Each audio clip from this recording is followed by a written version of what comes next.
is looking at you, kid. I'm Charles Foster Kane!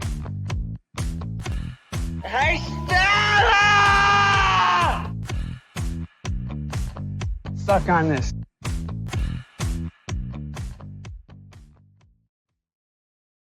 What is happening, everybody? James Hancock here. Welcome back for a 50th anniversary discussion of one of my all-time favorite movies, John Huston's adaptation of Rudyard Kipling's The Man Would Be King. Joining me for this discussion is a fellow enthusiast, an artist who's rapidly becoming a legend in his own time, the one and only Tony Stella, whose enthusiasm for this movie completely surpasses my own. But earlier this year, we tackled the Yakuza alongside the mighty Moose Matson, and it is my genuine pleasure to welcome Tony back to the channel. So, Mr. Stella, are you ready to brass it out? Yeah, for sure. And I mean, this itching, we're hitting sort of the high-pitched note, as you said, with this 75 era and the 50th anniversaries. All of our sort of favorites are combining. I know you had a Bill Scurry recently with Cuckoo's Nest, and we had the Yakuza earlier in the year, and this was one. I think I even proposed this on our early Wrong Rail days, but it never sort of happened. But now it feels like the proper occasion to celebrate this movie that has lived with me forever. As with all these episodes, I try to trace back my own histories, like when did this enter my consciousness? When in my love for Connery, that's well documented, did I hit upon this one? And how did I couldn't quite piece it together. But I remember this always being present as part of my sort of childhood furniture that was in my head of not only the 19th century adventurers, you know, Flashman, that was a series I read early on, all the adventures there. And that fit right into that. And John Huston, of course, but never, like we always do, never really consciously analyzing this. It sort of was something I felt this great kinship to, like probably yourself. Yeah, I discovered it through my dad. I was in college. It was my second year at UVA. We say second year instead of sophomore year just because we're arrogant snobs. But my dad gave me the VHS cassette and said, look, you might not believe me, but this is a movie that you guys are going to really enjoy. Just toss it in and see what you think. My friends and I, in the state of altered consciousness, up in a room that was called the Launch Pad at our old fraternity house, we popped in the VHS cassette. And initially we were like, what is this? But as soon as Michael Caine and Sean Connery started talking and interacting, like, oh my God, this is like the most entertaining fucking movie ever made. And we just started watching it over and over again. But then the following year, I took a class at UVA called The Fiction of the British Empire, where we read The Man Who Would Be King. And I have my old copy that's gone totally brown since then. And I was thinking to myself, like, what other books were in that class? And I went through my library, and these are my original copies: King Solomon's Mines, Vathek, and Heart of Darkness, all of which we read during that class. So yeah, they go together very well. Yeah, I feel bad because I'm always the person harassing you on Twitter about horrible cover art whenever you have a book in there. But these are the right ones. These are the good editions. I always judge a book by its cover. And so I hadn't read the Kipling, Jungle Book, of course, and Kim.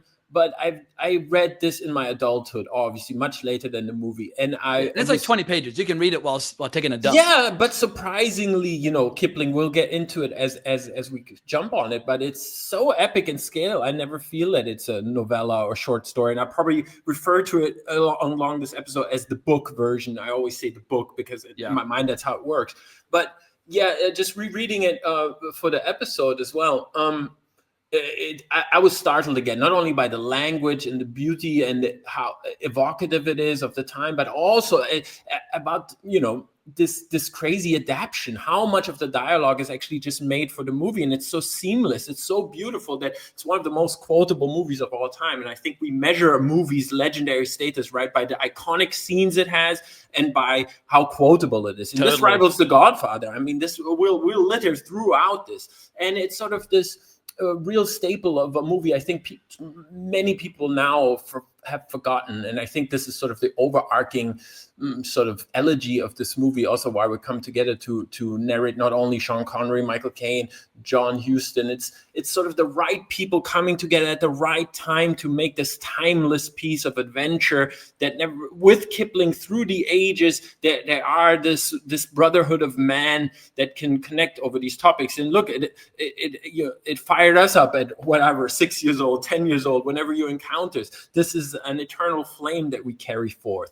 And absolutely, the fact that we have this sort of document of it, not only in the book, but to see how do you adapt such a piece of literature and make it in its own right stand on its own merits and have this could have not been done in earlier versions that were proposed, obviously. Yeah, he John tried Huston. for 20 years to get it made. Right. But I always point to the short story in the movie as one of the best examples of how to adapt source material properly, because sometimes with a book, you're having to cut so much away, you lose what made the book the book. But with a short story or a novella, not only do you have the opportunity to embellish it or make some of it your own or add to it, but you really get to put the whole fucking thing in there and really savor every detail, every moment. And pretty much every great scene from the short story, or nearly every great scene, is adapted in some way, shape, or form into it. Yeah.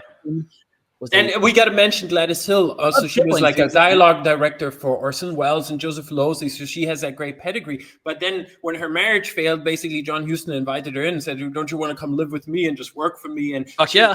And they always said she was everything to him but one thing, right? Like that was the legend about her. But when we compare, also, you just did the great episode with Bill Scurry on Cuckoo's Nest, who obviously won for adapted screenplay for the Oscars. But look at that year. I mean, we got Cuckoo's Nest, we got Barry Lyndon, The Man Who Would Be King, and Profumo di Donna from Dino Risi adaptation, and then The Sunshine Boys, another one of my favorites. You know, like what a year! I mean, just like you cannot comprehend this. Yeah, and also just original movies like Shampoo and Nashville, for sure, and Monty Python and the Holy Grail, or fucking Jaws, yet another adaptation. Right. I always say 1971 is my favorite year of filmmaking, or maybe 1939, but 75, I think I overlooked it for years. And one of the great pleasures for me in 2025 has been doing this series of videos about 1975. I've had so much goddamn fun. And I got one more to go, Barry Lyndon, in a few weeks' time. Oh my God, yeah. That's a big one. It's a great capping it off. And the fact that we had the Yakuza in the beginning, that's one that's greatly overlooked, whereas this movie, I feel, is one of the movies we often want to point out. I especially want to point out things where people, I feel, have the wrong interpretation of a movie, or they misunderstood a movie, or maybe it's not shown in the right light. In the case of The Man Who Would Be King, everybody got it at the time. They get it now. There's no ifs, buts, or whens about this movie. And because it was like a great hymn. From the great contrarians of the time, of people who you would think like Pauline Kael, who would be snarky about it, or anybody at the time, they were all singing its praises because John Huston was back, you know. It's after a tale of high adventure. Yeah. Right, and a few years in the wilderness, we have to set in context, you know, where they came from. John Huston, obviously, we don't have to introduce, but, you know, Sierra Madre for the youngins out there, let me just play a brief 30-second snippet from one of the trailers where he introduces the subject, because there are kids out there who are 18, 19, or 20 who are just perhaps getting exposed to John Huston. This is the man that we are speaking about so reverently. Welcome, my friends, to India and Afghanistan and Kafirstan. Kafirstan, the remotest place on earth where only Alexander the Great has been before you. With the help of Michael Caine and Sean Connery and Christopher Plummer, we are doing all in our power to tell this wild, funny, and bizarre tale. The Man Who Would Be King. I mean, that voice. Oh my God. Bone chilling. I grew up listening to him play Gandalf in The Hobbit. He is Gandalf. And then in college, when I was watching Chinatown, I was like, oh my God, it's the same guy. that will wake you up to the reality of the world for sure. No, but John Huston is obviously a myth and a legend. And I always propose this, you know this about myself. I put forward this theory that he's the greatest American to ever live. I can live with that. Yeah, and because, I mean, he exceeds any superlative you want to name. He is larger than life. He's grander than even the films that he talks about. His own life, with obviously being son of legend Walter Huston, who, by the way, again, and when you watch Walter Huston, not only Sierra Madre and anything else, he's underrated. If you want to talk about underrated, he's famous, but he's underrated. Watch his performances, and then don't tell me he is Brando. I mean, his natural delivery and anything, and you will hear testimony of this, of course, from old ladies who had seen him on Broadway and said how sexy he was and how mesmerizing he was. And if you see him in The Virginian, you see his aura, but see some of his statement. Like, he was really, really a phenomenon, Walter Huston. And lived his life much like the characters in Treasure of the Sierra Madre, as well as Man Who Would Be King. He was always on the cusp of financial ruin or greatness. And so it created a very interesting childhood for John Huston. Yeah, and John Huston, people Big gamblers. witnessed him to get a big gamblers, but he got a lot of this from his mother too, who would always gamble away and be very risky. But they were almost more like people who observed them were always saying they were fraternal, they were like brothers. And I feel this great brotherhood that John Huston has here is reflected in all his topics through his life, in all his movies. Obviously, he finds it super early on. I mean, coming out the gate with Maltese Falcon, I mean, game over. That's it. You're a legend. And then you follow that up with Sierra Madre.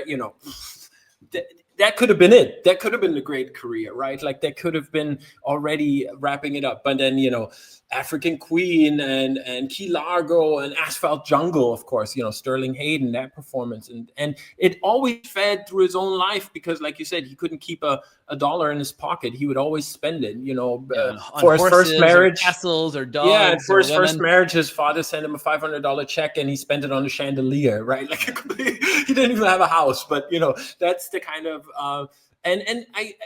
if you read about the great artists, there are some of these temperaments that you find that Francis Bacon was that way, and Bond is described that way in the Fleming novels, or very much Ian Fleming himself, that they would risk it all. They're big gamblers. And these type of personalities, to set up these grand stories, there has to be something of yourself in them. And if you look at his patchy career, he's almost like Kon Nishikawa in Japan is the equivalent, that they were not auteurs in the sense that there's one topic or they remake the same movie over and over. He was an adapter of books. He liked to read books, and he adapted a lot of good ones. And as far as Kipling goes, I found this line where he said, hang on, I read so much Kipling, it's in my unconscious. You start a verse, I'll finish it.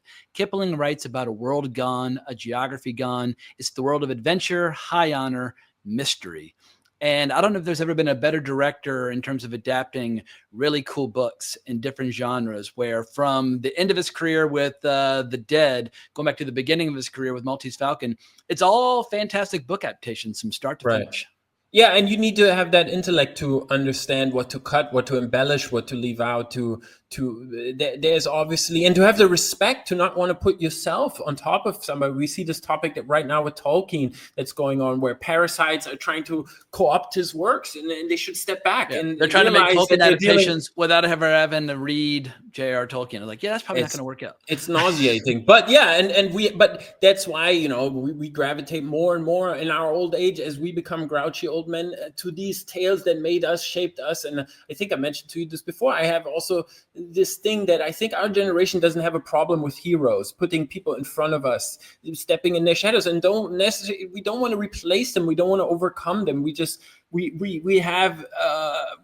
have a problem with history, the past, and maybe that's our privilege to say that. But when you stand in the shadows of these works, it can only help in your life. And I deal with the characters and the stories, as well as the filmmakers or authors who brought them to life. I have many, many heroes, and all my heroes tend to be either great filmmakers, great novelists, or the characters that they've created. So I'm a bucket overflowing with hero worship. Yeah, and so in this case, again, to tie it back, he planned this after Sierra Madre. So in 54, he wanted to film it with Bogart and Gable, and then came, I think, Burton and O'Toole. And then with Butch Cassidy, there was the idea of Paul Newman. And since he filmed with Paul Newman on the Macintosh Man, Paul Newman said, "Yeah, well, you have to get. You can't film this with us. You have to get Caine and Connery. That's only fitting." And then later, in a beautiful screening of this in Scotland, Say Jeffrey, who's Billy Fish, said, "There's an old Persian expression: it is better that it's late because it is then correct." And nice, I like it. Sort of summed that up beautifully. That there are, if you really want to have a film that's perfectly cast ever with the perfect director, is this one. There is no alternatives. And while I can envision, of course, Peter O'Toole and Burton, there would have been a beautiful version, but it would have been an upper class, tough. It would have been an elitism that would be much more hard to swallow with the topic. You need the working class accent of Michael Caine. Well, along those lines, I've got a clip from Huston talking about this very topic. So almost 20 years that I've been trying to make this film. Originally, it was intended that Clark Gable and Humphrey Bogart play the parts that Sean Connery and Michael Caine are doing now. Connery and Caine are ideal I love how they all have stogies in all these clips. Huston loved his stogies. Michael Caine liked his stogies. Sean Connery liked his stogies. And Rudyard Kipling really liked his stogies, so much so he even wrote a poem about, wow. I mean, Rudyard Kipling would write, he was a great journalist, a great historian. He wrote children's stories. He wrote novels, but he also wrote a lot of poetry. And I'm not a poetry enthusiast unless it's really fucking funny. Just to give you I had this line written in ballpoint pen on my door as a third year at UVA. But here's the two stanzas that I like. He says, "Open the old cigar box. Let me consider anew. Old friends, and who is Maggie that I should abandon you? A million surplus Maggies are willing to bear the yoke, and a woman is only a woman, but a good cigar is a smoke." And so I knew that last one. Yeah, the whole poem is just about, which Maggie, his true love in life, does not like the fact that he smokes so many cigars. And he's like, well, do I get rid of Maggie or do I get rid of like a box of 50 cigars? And it's written in his own inimitable fashion. So, but there are very few, I feel like the same way you and I feel about filmmaking in the 20th century and how it's kind of a lost art form. I imagine people of letters felt the same way about Kipling, how in the 20th century, it was tough to find figures where they were journalists, historians, poets, children's book writers, like epic fiction writers. He could kind of do it all. And if you read some of the testimonials by some of his fellow authors, people like Mark Twain, who said, throughout the world, his voice commanded more respect than any citizen other than heads of state. And like Henry James loved him, George Orwell loved him. He was one of the titans when it comes to the written word. No, he won the Nobel Prize, rightly so, for literature. And he wrote this at 22. You have to expand, you have to understand this level at 22, And Disney is still making billions off his name 130 years later. Yeah. And again, like rereading it for this episode, you're struck with a hammer to the forehead when you first start getting into it, because the language is so dense and so rich in like it's a short story, but every sentence is weighed and nuanced and brings, like Connery and Caine, they bring their entire weight of their lives with them, who they are as people in the real world. It's not acting in this case, because you see that fraternity and friendship with Plummer as well. But Kipling, it's all already there in the book. So everybody, like Huston, let them just be. There was no direction for the actors, as everybody understood the text naturally, and it was finding the right people all coming together at the perfect time. And again, as we say, the cinematography of the late mid-70s, together with costuming, when costuming was an art form, together on location, together with the matte paintings, this comes together to be really one of the high adventures that then would inspire, as we see this turning of the torch in 75, as you said, Jaws and the film school nerds coming in. We nevertheless get Milius, who then in the same year does Wind and the Lion with Connery, fails at sort of the same story of it. But these people, again, they wanted to pay homage to their heroes. They didn't want to erase them. They wanted to do as them, and we see it obviously coming full together with Raiders later, and that we see them evoke the same language that we hear of the opening in Morocco. We see the same language that we see later in Indiana Jones, and we see that high adventure tales can be told, but they have to be told out of a perspective with the weight of that history. And you never, throughout how gruesome it gets throughout this movie and the tales in Kipling already, it's never heavy. And he makes you understand brutality. He makes you understand weeping and crucifixions and everything. But as Connery says, we're going to kill you to slaughter men like civilized people. That's one of my favorite quotes. Yeah, those quotes throughout, like, and again, those quotes are 99% by Huston and by Gladys Hill.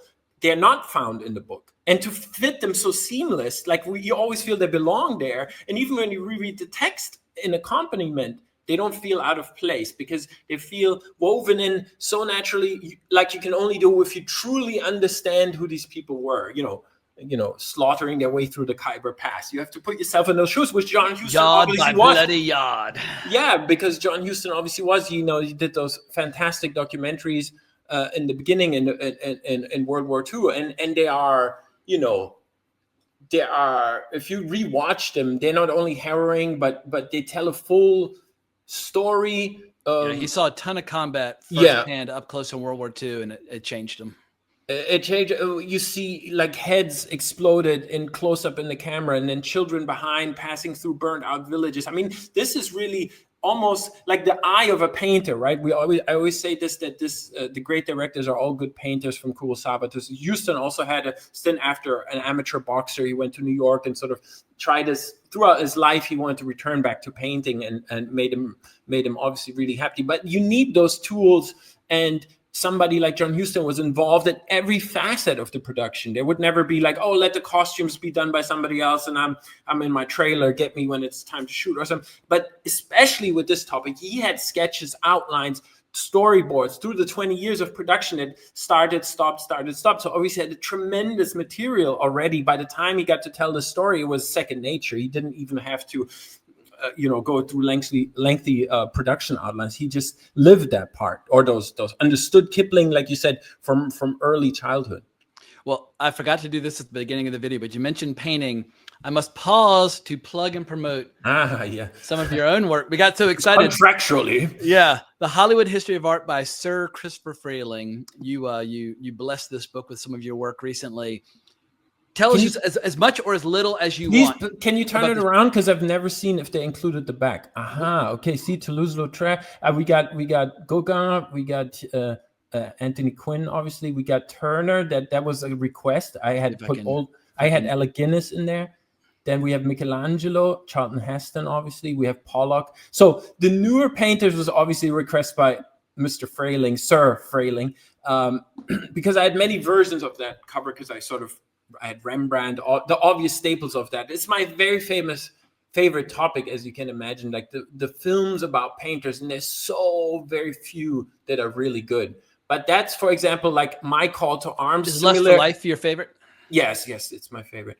But there are many good ones who get some parts right, but nevertheless there is something. So for me, obviously, because of my job, painting, celluloid and pigment are so closely woven together, and such a necessary step in abstraction, like we say from an adaptation from a book, that a smarter, more sophisticated generation knew how to do this, that we abstract, obviously, that sum that film up in a great poster, in a work of art, and don't have photography at the very end. We have great photos throughout this film. Why not just use a photo from the film? Because it's necessary to then reinterpret it and sum it up in paint. There was always understood through history that this was something, and we've forgotten all about that. And so obviously, since this is my torch that I carry, the cross I carry, the crusade I'm on to keep this tradition alive in the face of AI and computers, this was obviously a topic that's so close to my heart. And when I was called, it was the call to arms that I needed, like John Huston. I was ready for this job. They only told me leading up to this moment. Yeah, they told me they were going to do this book, and I was like, say no more. I'll do something. Use it if you're happy with it, but I'll do something. And of course, I did 5-6 versions, and I had to replace some for Frida wasn't so prominent for me, obviously, but that was another sort of. I was knighted by Sir Frayling, who I have a long history with, because he was the head of the Royal Academy in London, and I heard many of his talks while I was living in London. And obviously through Sergio Leone, wrote one of the best books ever, Something to Do with Death, on Sergio Leone. I read that. That was my Bible throughout college, reading and rereading, still reading it again. It's so fantastic. And then we did, they chose a cover by me for this great book, who had access for the first time to the Sergio Leone archive with reels and reels of photos that nobody had ever seen. So for them to understand there needed to be a painted cover for this was a miracle to me, who has to always fight and get people to understand now why it's not AI, or why doesn't it not backlit, or why doesn't it photorealistic, or why is this abstraction and this. I end up giving lectures and lectures and lectures to my clients about why this is necessary, and there were people who had just understood me all of a sudden from a different generation.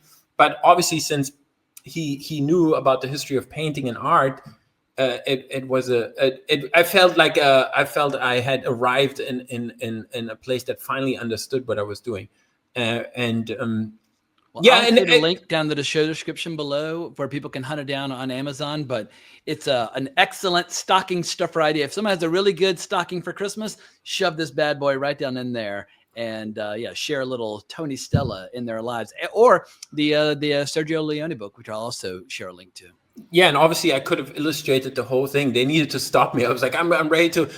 I could have been working the rest of my life doing a new cover every week. You need to do a graphic novel of the entire life of Sergio Leone or John Huston. Yeah, or John Huston. These are sort of obviously.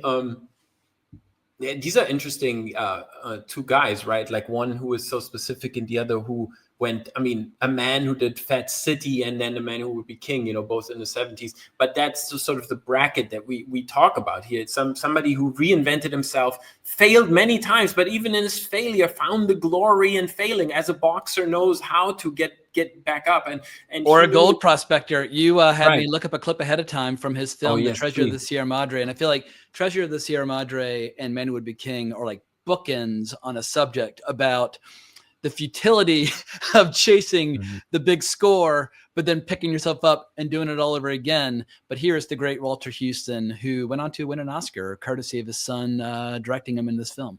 That's the gold. That's what it makes of us. Never knew a prospector yet that died rich. Make one fortune, sure to blow it in trying to find another. I'm no exception to the rule. And I feel like that sums up filmmaking. It's a creative gamble. It's a financial gamble. And Huston had many costly failures throughout his career. But he also, from as a screenwriter in the 30s to his final film as a director in the 80s, in every decade in which he worked, he managed to crank out really good stuff. The 40s, the 50s, the 60s, the 70s, and the 80s. There's a very short list of directors who can lay claim to that kind of achievement.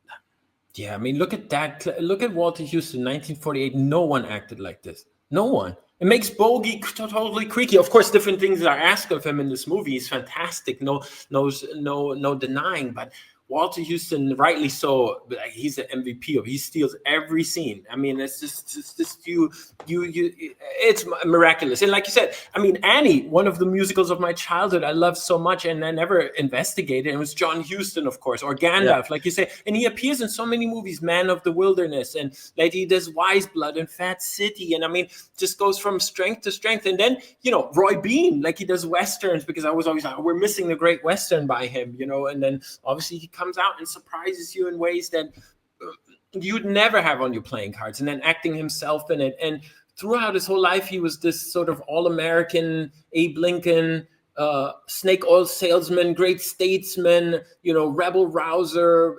There are very few people who can even be compared. A con artist, very similar to the way Sean Connery describes their own profession in The Man Who Would Be King. And let me lay it on you. The less said about our professions, the better. But we have been most things in our time. We've been all over India. We know her cities, her jungles, her jails, and her palaces. And we have decided that she isn't big enough for such as we.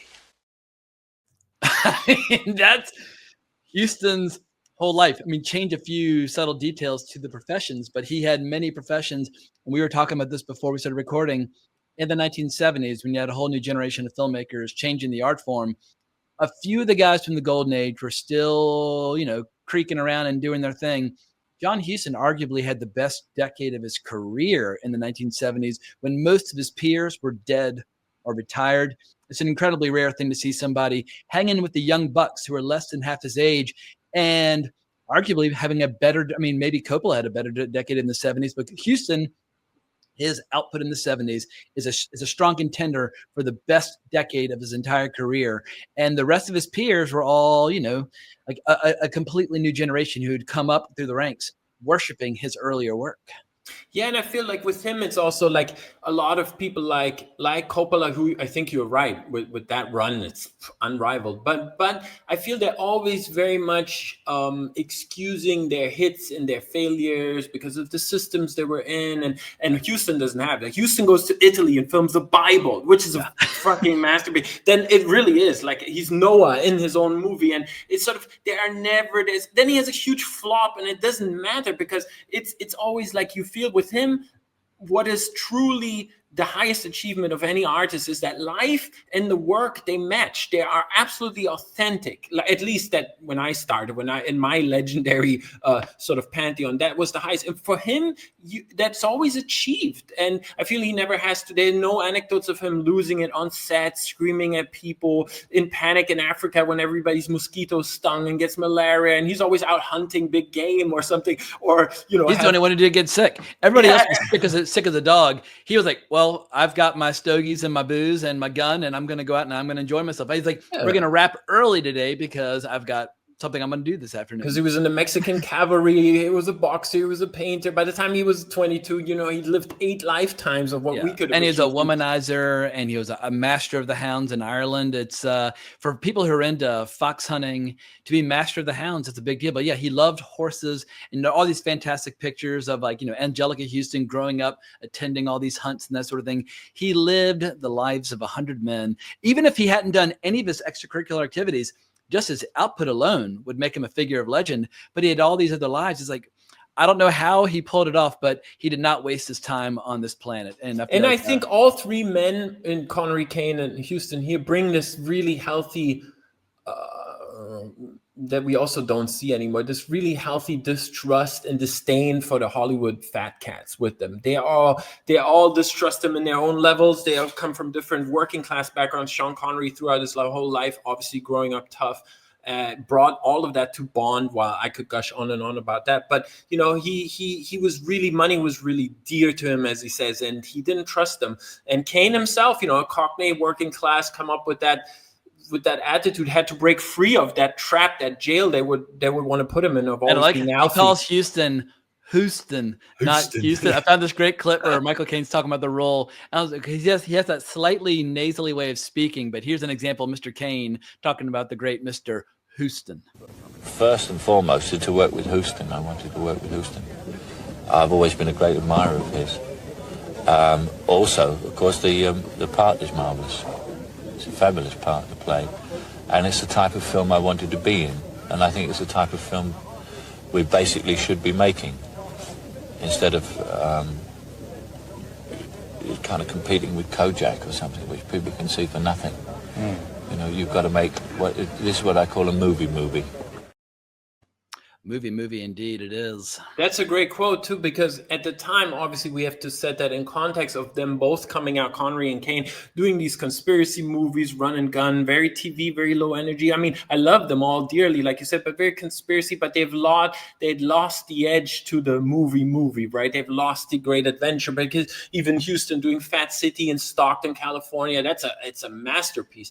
But that is something you can watch on TV without losing the epicness and the feel. And them coming together, obviously Caine coming from Zulu, Huston coming from Maltese Family, Sean coming from the same wardrobe in Zulu, the exact same uniform he wore in Zulu, he also wears in and I mean, they know these generations, they've spanned the generation. I mean, Connery coming from the biggest series of films to ever grace the screen, I mean, the ultimate blockbusters, and them all rejecting it.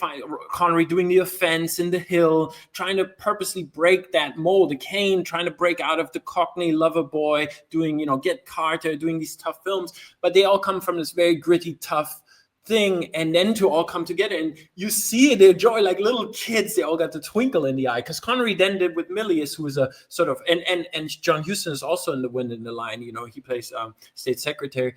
They come together, and it doesn't work because the friends are not on board. He doesn't have Caine and John Huston around, so these are men who don't need to say much to each other. You nod as you pass each other on the way to the peak or down the peak, because you recognize in each other that path of the samurai. You don't need to, and the same for Plummer. They all said Plummer has to be on board because, not only is a striking resemblance and could play Kipling, but at the time also we have to say eerie. You look up Rudyard Kipling on Wikipedia, you're like, wait a second, is that like a screenshot from the movie? But yeah, Rudyard Kipling and Christopher Plummer were like, they came from the same womb, basically. So in the scene you played when Connery does that, I can live in all of that to get really into the movie here now. the opening, the whole setting of the thing in India and the newspaper, the Northern Star, for me, the whole meat is here, the beginning. Yeah. The same like in Maltese Falcon, the same as in Sierra Madre. The beginning is where I love to dwell, where I love to hang out. Later, the fable that tells itself of the fall, and so we know where it's going. That's why it's a great hangout movie. You know where it's happening. You can just put that on in the background. But I love to live in the beginning here. Yeah, the best dialogue by far is at the Northern Star, and a great majority of that dialogue comes right from Kipling. Yeah, and as they sort of meet, like you mentioned, the cigars and the maps, the myth, the quest. This is all stuff that I felt as a kid, the great adventure, the setup of that, and they've sort of captured it here in the most miraculous way, because Plummer, Caine, and Connery, you feel like you are peeking in on a regular evening of them. They've had this evening many times. This is not something that is now they're adapting for a movie. So it feels so real. And even the Kipling, whose a lot of the dialogue is in there, like you said, but it doesn't feel creaky, doesn't feel from a past time. We're not looking back through the looking glass into a past time of colonial. No judgment, by the way, about all of this, and like we have to have now with all. We haven't even mentioned like the plot and what these guys are up to yet. But Michael Caine. For anybody out there who's gotten 30 minutes into a review of this movie without knowing what the plot is, Michael Caine sums it up beautifully right here. Therefore, we are going away to another place where a man isn't crowded and can come into his own. We're not little men, so we're going away to be kings. Kings of Kafiristan. But for anybody who does wish to make a judgment, well, then just stick around to the end of the movie and you're like, oh, okay, got it. Yeah. Like, whether you wish to make a judgment or no judgment, the movie works either way. By the way, that's in Kipling throughout. So even in his time, where there might be some terms that you sneer at and stuff, he never lets come any doubt where these people are, that they are rogues, that they are maybe lovable thieves, but where the empires and what they do and the brutality, as well as shining light on tribal culture. You know, he's always telling the truth right there. Playing polo with each other's heads and pissing on their neighbors. And telling daughters or sons for the wedding. Holy shit. Yeah, it's so the movie's so fucking funny. All these horrors and atrocities just kind of bounce off you, even though they don't turn a blind eye to anything that anybody's doing in this movie, but it's so charming and delightful. You just can it all just seems like such fun. Yeah, so the opening is they encounter each other on the train, and sort of we have all this build up that's a little different in the book, that is a lot more getting into it, but we have small setups that lead you seamlessly into this sort of flashback narration that is the bracket that we get throughout the book and in the movie. And in the book, it's the story about how they actually did achieve their objective, but of course his back is broken, his hands are pierced from being crucified. He's a mangled human being who can barely, like he says in the movie, keep looking at me, it keeps my soul from flying away. It's a brilliant framing device. What happened to this guy? And then of course you cut to him on the train with the newspaper, or in the train station, I believe, with the newspaper. And it's like, oh shit. Like, what is it, 3 summers ago and 1,000 years ago? Yeah. You're about to see beautiful. In 1,000 years. Yeah. And in the book, that is, it's hard to get into because of the language, and because he's talking about himself. He's half mad already. He's talking about himself in the third person. And he also, what did they say? They say they drove nails into his head to hear hear Danny die, so he understands that he's already narrating here to Kipling a story where he's out of person. He's often talking in terms of peachy, even though it is him. And so with all the beautiful, much more rich language that Kipling uses, it can be hard to track in the beginning who's talking about when and where. But the movie solves this beautifully, as of course they can. They can time jump, and we visually can already see the confusion. But because they're working class, and because Caine then does the narration through the movie, and not Kipling, and the Cockney is always present. There are scenes where, for example, jump out the window, Babu, and he kicks out the guy on the train to then, return the watch. That doesn't come off as gross as if, for example, Peter O'Toole would do it, because it would bring back a sort of aristocracy of some like T.E. Lawrence, I expect better of you. yeah, exactly. So, or I mean, O'Toole could do anything. So, but I'm just saying that there is a naturalness even here where they're just instantly lovable rogues, even though they do horrible things throughout, right? Like, they're detriments as they're described, which of course leads to one of the most instantly quotable lines of the entire flick. Detriments, you call us? Detriments? Well, I want to remind you, it was detriments like us that built this bloody empire, and he is out of the bloody Raj. That's on. About turn. By the left, quick march.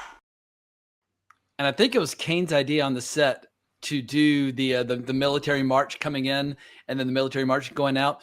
But if you listen closely to the way he pronounces certain words, even for Michael Caine, he is leaning into the kind of the lower class pronunciation of certain words. Like, they don't sign a contract before they go up to become the kings. They sign a contract. It's contract with a CK at the end. And that the pronunciation is spelled out phonetically in the Kipling. So they really lean into the fact that these are, rugged blue collar guys that went to India, fought as soldiers in Afghanistan. And now they are doing everything in their power to try to score big. Yeah, and they bring with them this hate of bureaucracy in the commissioner's office because they didn't fight. These people didn't fight the empire, right? And Caine brings, and Connery, in real life, this absolute hate in the 70s. They had to leave England even though they were patriots, and Connery, of course, huge patriot in Scotland. But the tax system was so rough. We're going through the same thing right now in Europe. I mean, they're driving us out. The Rolling Stones had to leave the UK as well. Yeah, a lot of people just said, fuck it, we're out of here. They're repeating this. I'm about to leave Germany because the way they're going, how mad they're going. Europe is in shambles. But I feel you can tie this back where when some of that dialogue is delivered, there's this real, there is not only, it goes through the ages, right? But Connery and Caine bring along all that, and it just comes through, especially in this. Like I said, we measure classics films, and there's two classic scenes right back to back, because we have this one at the commissioner's office, then we go into the map room, and there we have all this great thing, like you talk about, Caine improvising a line. I don't have proof. I don't know where this comes from. This is so Michael Caine when they go through the maps, and then they say, no white man has ever been there and come out since Alexander. And he goes, Alexander who? That's just Michael Caine, Well, if a Greek can do it, we can do it. Yeah, exactly. Fantastic. It's so good. And that whole room, that could last 2 hours for me. I could spend my whole night in there. Oh my God. Yeah. Just the lighting of the cigars and pouring over the books and you shall watch us light up. Yeah. Going through the details of the contract. And I love how on your social media, typically anytime someone says, makes a gesture of brotherly love in response to some of your incredible artwork, oftentimes you will use a GIF that just comes right from here. We'll take one of your cigars apiece, and you shall watch us light up.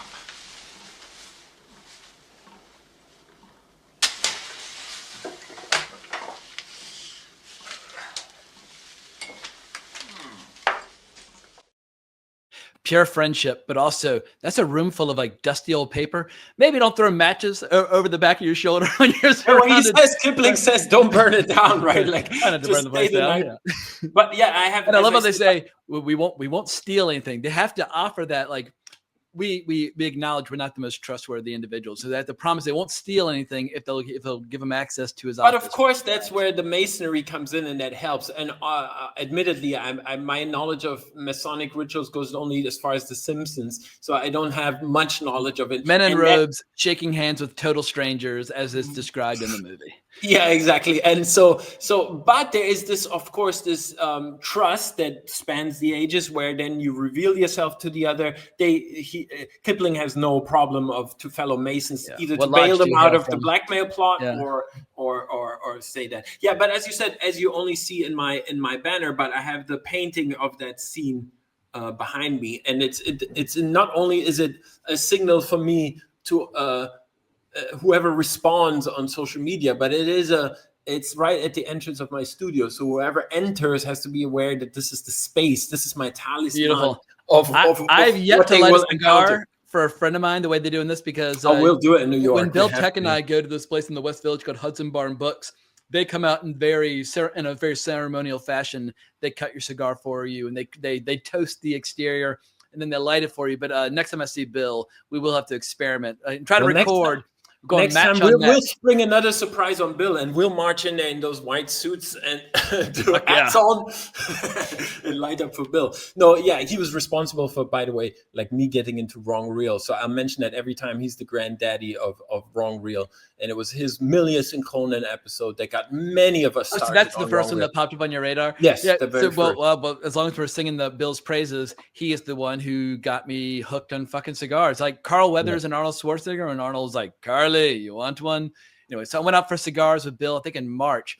And now I've graduated from like one a week or one every week or two to with Bill when I hang out, it's 2 per night. But now it's like 1 a day. But I had one right before this recording because I could not resist. Yeah, they're great for recording videos. They give you, it's like taking like Ritalin and Adderall and cocaine, like all rolled into one. Yeah, I never smoked anything, and but there was a time my father used to smoke cigars heavily, and it always felt really cozy. I loved it. It would settle him down, and it would create a mood around the whole place, and everybody relaxing. Knew what time it was, and I really they make you enjoyed relaxed and focused and clear. And I'm sure I will one day, like when I have no teeth left in my mouth, be like, maybe I should have been smoking all these cigars. But right now, I feel like I'm justifying it because I didn't start smoking them until I was 48. I've got plenty of years of abuse ahead of me, whereas most people at this point would need to scale back. I can press down on the gas pedal because I've not been abusing myself over the last my 20s, 30s, and 40s. Yeah, well, it goes back to those men, right? Living those lives. What do you want to leave everything on the table. When John Huston had open heart surgery, they came out, did this affect you? And he was like, no, it only affected me for the short time. You go back to this, it all goes back to the sea. Like how much you're going to preserve. Use your time. Yeah, exactly. So no, again, this contract scene, if you pay close attention to Connery and Caine, what they do here. And this is master class acting. The twinkle in their eyes, Plummer just leering up at them joyfully, but them signing the contract is a master class in acting because and the music comes into it's like but you see their whole folly. They're portraying them their pride in bringing this contract about, and then Connery taking one more drink before he then signs away, no women, no booze, right? Like, it's so joyful. It's amazing what they do throughout the movie, but particularly in these scenes where they get to play directly off each other, Peachy brass it out, and you see these little connecting moments in this tissue where they know exactly what they're doing, and Connery subservient and Caine on top, and vice versa. It's a great tennis match of generosity throughout, and this great friendship obviously that existed before the film and throughout the film and many years after the film. Like at the Oscars, when at one point it's Sean and Michael Caine and Roger Moore came out and they're like, well, who are you? He's like, I'm Bond. And Caine was like, no, you're not. He's Bond. And was pointing over at Sean Connery, but fantastic chemistry. Yeah, the only thing I like about Roger Moore is that he always acknowledged who is Bond. Like, it made me feel his friendship to Connery pacified me about Roger Moore, who I usually can't stand. But another stogie smoker at Hudson Bar and Books in the men's room. There are all these portraits of famous actors in their cigars, and of course it's Jack Nicholson and it's Sean Connery and it's Roger Moore, but all these legends like blowing smoke rings and that sort of thing.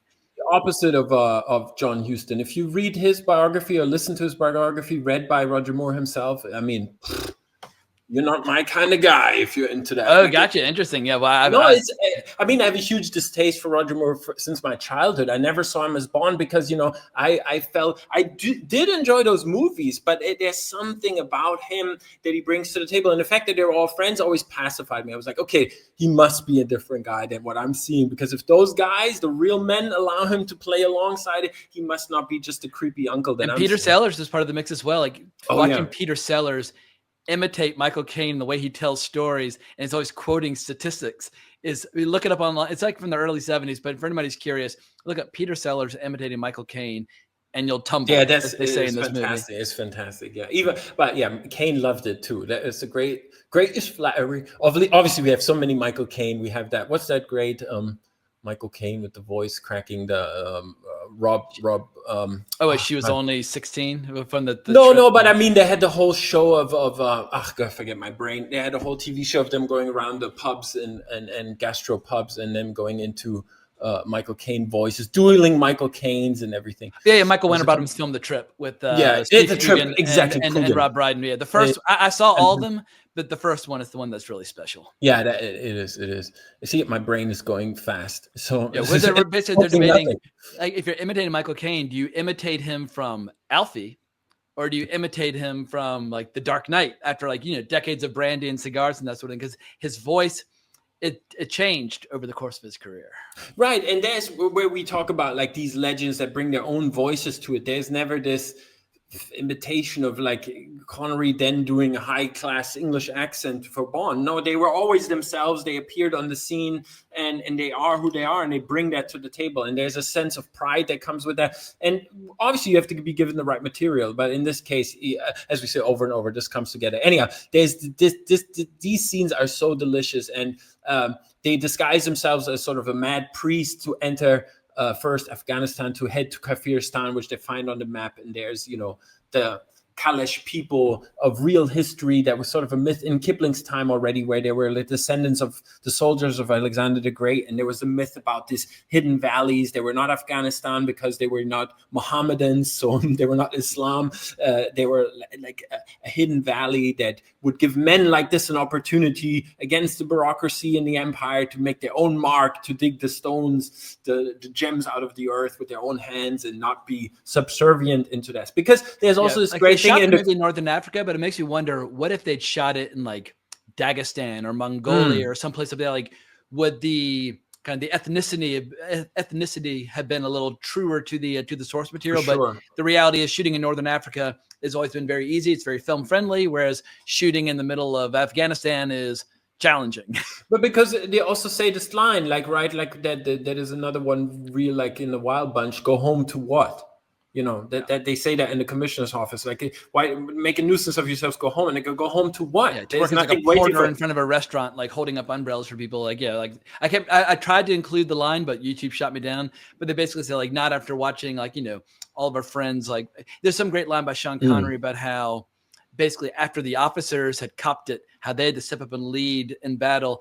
And Michael Caine goes, "Well said, brother, sir." And like the way he says it, once again, it's that camaraderie, it's that rapport. Absolutely. How they're two guys on the same wavelength. Very rarely have I seen a movie that's a better example of two guys who are not only the best of friends, but have seen things that we can only imagine in our wildest dreams. Yeah, and sort of as the Sierra Madre, again, as a much more moral tale, so to speak, of the same, how gold corrupts the soul of men and stuff. There, it could, in the latter half, it could get now bothersome to watch once the movie, it play out the morality tale of them, Dobbs being so constantly going into madness and then not being friends. Here, they come back together constantly, and Danny's madness. And they had the reconciliation, which also I could not include. YouTube would not allow me. But at the very end, when Sean Connery basically says, like, I'm heartily ashamed that, you're not going off rich like you deserve due to my being so bloody high and mighty, or bloody proud, or whatever the case is. And he says, like, "Can you forgive me?" And he says, like, "Well, that I can, and that I do." And he's like, "Well, then it's all right then." Like that reconciliation gives me goosebumps up and down my neck. And then when they're singing together as Sean is about to take the plunge, that also gets the moisture around the eyes going. Very dusty when I watch this movie. Yeah, for sure. Yeah, no, now that we see with perspective of childhood, you watch these movies very different. You become a father, or you see your families, and like I even said in the beginning when we were talking, I was like trying to figure out how long we've been podcasting together. That's 10 years almost coming up on the anniversary. Yeah, like a fifth of my life. It goes fast, and I've had these moments more and more, seeing your parents age, and in the last years it's going fast. Life feels like it's going very fast. If I don't make a big change for Kafiristan soon, I won't do it, so it feels like I have to unsettle myself, getting comfortable and getting complacent. I think as we get older, we obviously seek to eliminate risk and uncertainty, and we want to know that the trains will continue to run on time. But that risk, that aversion to risk, can cut you off from interesting opportunities creatively and that sort of things. Yeah. So it's like, how can you, John Huston knew how to, but like, how can you maintain and it's in the appetite for risk? It's in the Sierra Madre, not only in the book, in the book explicitly, there's a great line about that, how when they're poor, they are free. But as soon as they get a little something, they become servants of their products, of the things they start to gather. And as they move up through the middle class and becoming rich, they get more fearful to lose it all. And we see this reflected in so many of our stars, or so many of the star directors, when we see them now, like they used to be great, but they suck now. What happened? Now, well, they're rich and successful, so it makes you complacent. You lose the eye of the tiger, you know? Yeah, or like Pat Garrett and Pat Garrett and Billy the Kid, he says, you reach a certain age where you don't want to have to worry about what comes next. And I'll be turning 50 next year. I can totally sympathize with that point of view. Yeah, and I lived, over 20 years ago, I lived in Japan, and I rented a place in Japan. I had no fear. I just went there, and I sought places out. And now the thought alone of going over there and trying to find rent, or how do I go through the bureaucracy, would terrify me. And I'm not the same person. And so, and this speaks now in a very different way to me as I saw it when I was young. And when I was young, I just wanted to follow in their footsteps, right? Like, absolutely. No matter come hell or high water. And now it's like, you marvel at, but nevertheless, these names like the Khyber Pass or the Hindu Kush, they still evoke such an aura and such a marvel to me, that even in Flashman and the Flashman papers, there are, like in Bond, there are settings that work really good for it, and there are settings that don't work. Like, he doesn't work in America, for example. For me, he doesn't. China is all right, but it works best with the big game, right? It doesn't work in Prussia. It doesn't work. It works in Russia, kind of, but it works best in India and Afghanistan. That's where it really shines, and those tales there. And as Huston does here, whether it's Morocco or, like you said, it could have been maybe evoke something a little bit different, but that's why we really got to mention Albert Whitlock and Doug Ferris, who are the matte painters of this film. Yeah, well, speaking of their the most famous matte painting, I've got a clip right here, and I think it took like 6 or 8 hours, and he was ready to rock, but check it out.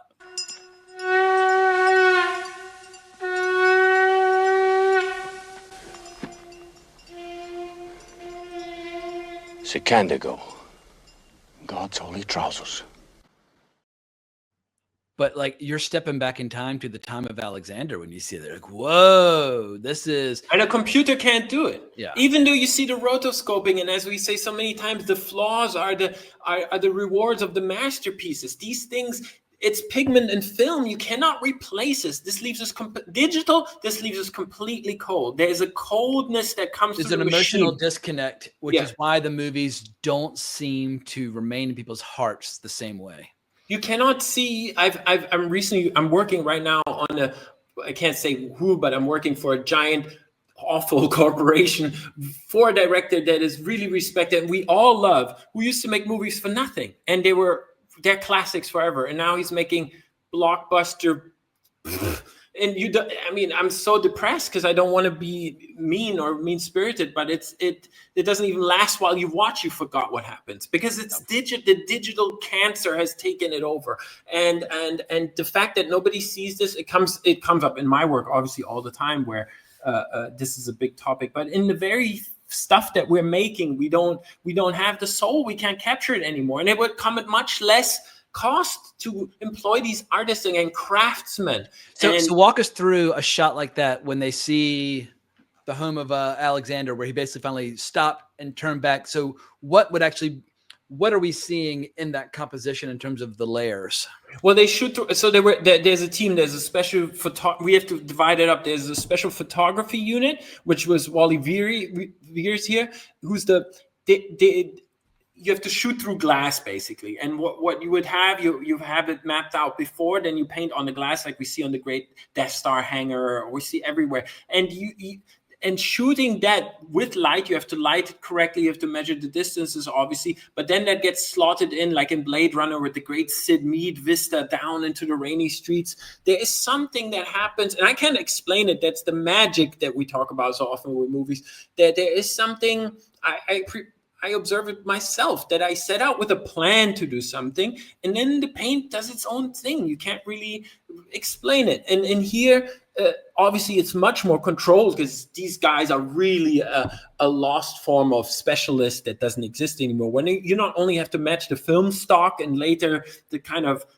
architecturally where these things happen, but since you're painting on glass, you're constantly focusing on backlit subjects. So the temples and obvious, that's where you leave it lighter, right? So the light to come through for the negative to be exposed. So it's a complete lost art form. Like we lost cartooning, we lost animation, we lost all these things there.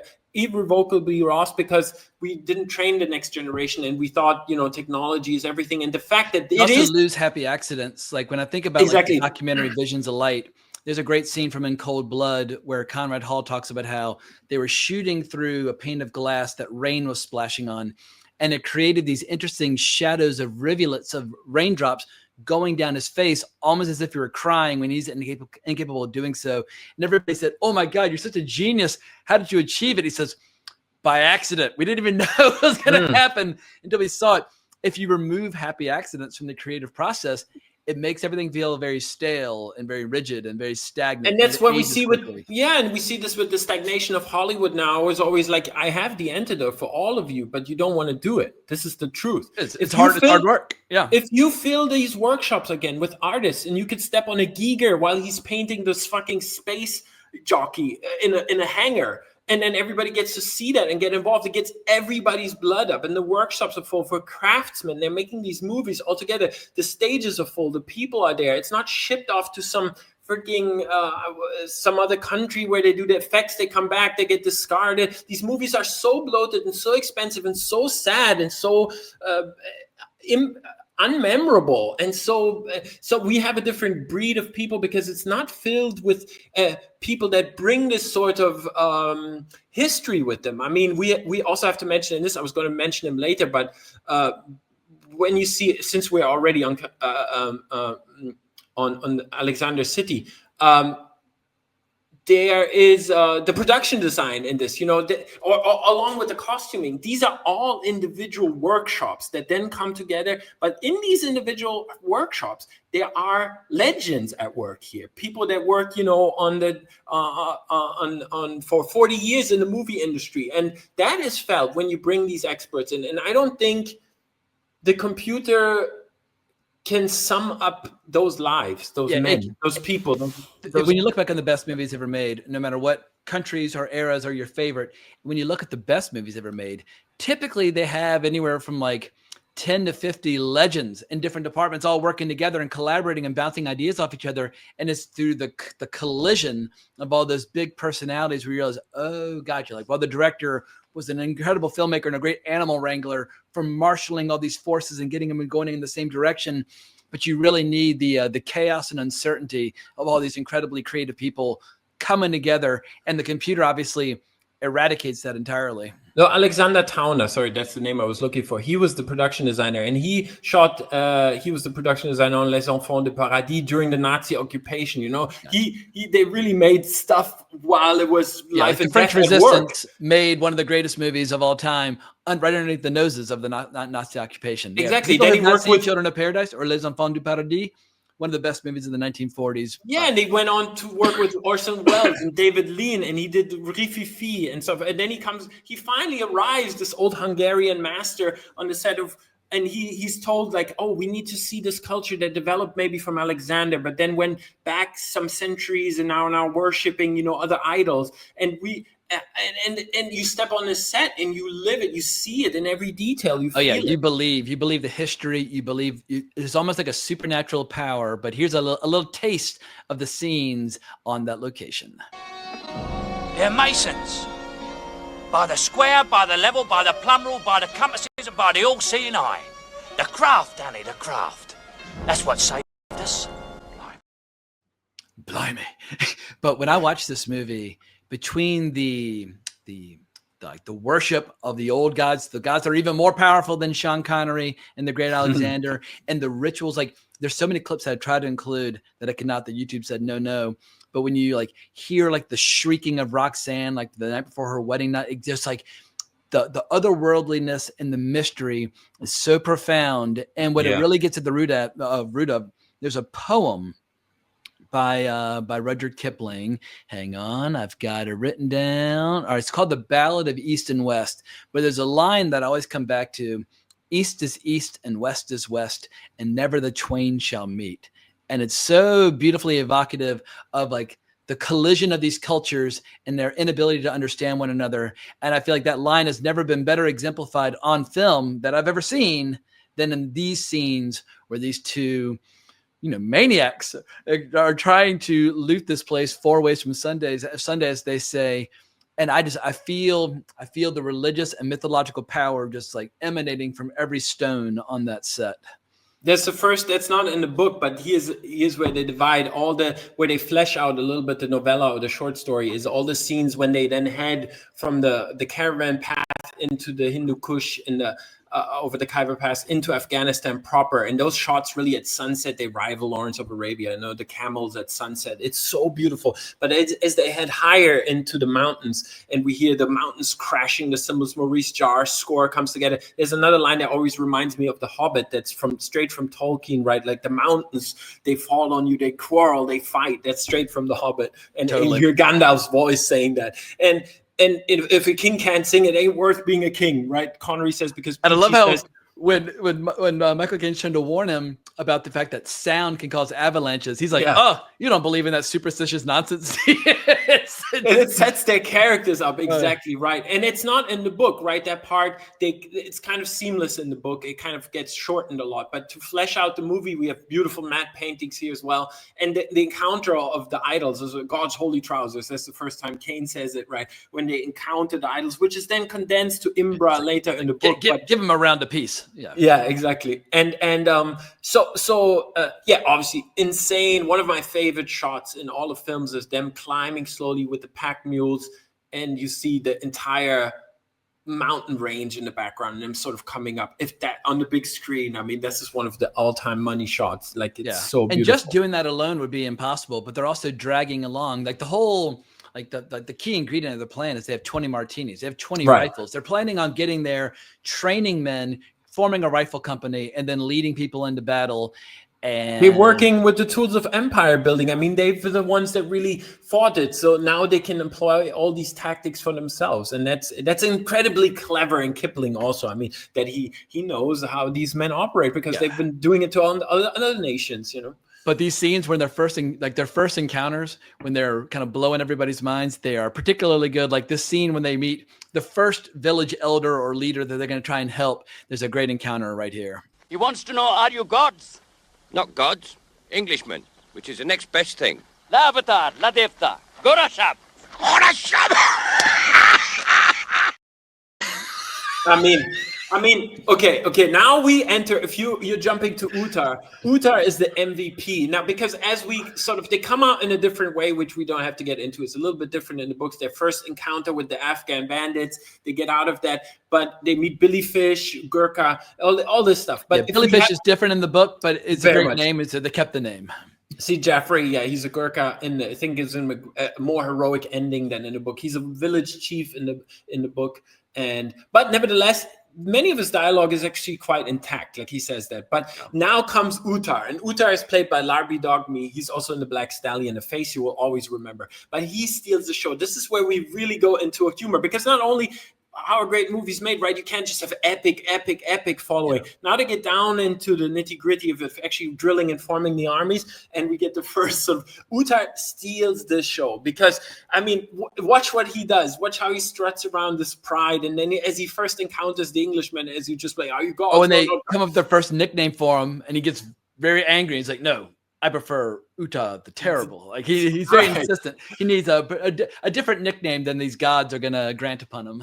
Yeah, and this whole tribal culture, then Billy Fish says, I've been telling Uttar about Englishmen, they give name to dogs and take their hats off to women. Yeah. So they all laugh, like, who are these crazy guys? I tried to include the clip, but YouTube shot me down.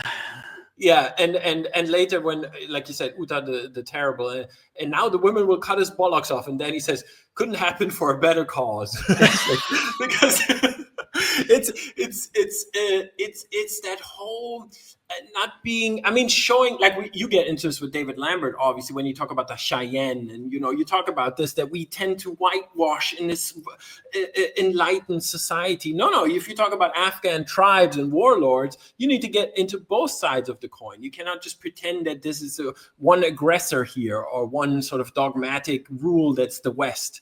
And this encounter is played off in humor here, and it gives gateway to understanding each other, as it always does, right? Yeah, and how every village they get to has a very similar grievance where enemies all around. Right, they kiss down the river when we're bathing, but like every village has a similar grievance against another village where they're always coming in, scaring the children, stealing their women, and it creates an opportunity for these two guys. And watching how like this impossible mad scheme that they've cooked up, how quickly they're able to put it into action, where they've kind of gone through this routine before in other situations in other countries. They just weren't in charge before, but they've been preparing for this moment their whole lives. And those drilling scenes, I mean, that's straight from Seven Samurai when Toshiro Mifune like gets into Yohei, and Yohei sort of like stands there with the rifle and he's sort of holding a crook, and Yohei is trying to it's the same humor from Kurosawa we find here with the drilling scenes, like, listen to me, you benighted mockers, right? Yeah. I know you're a Sean Connery guy. I've got a taste of what he has to say good. here.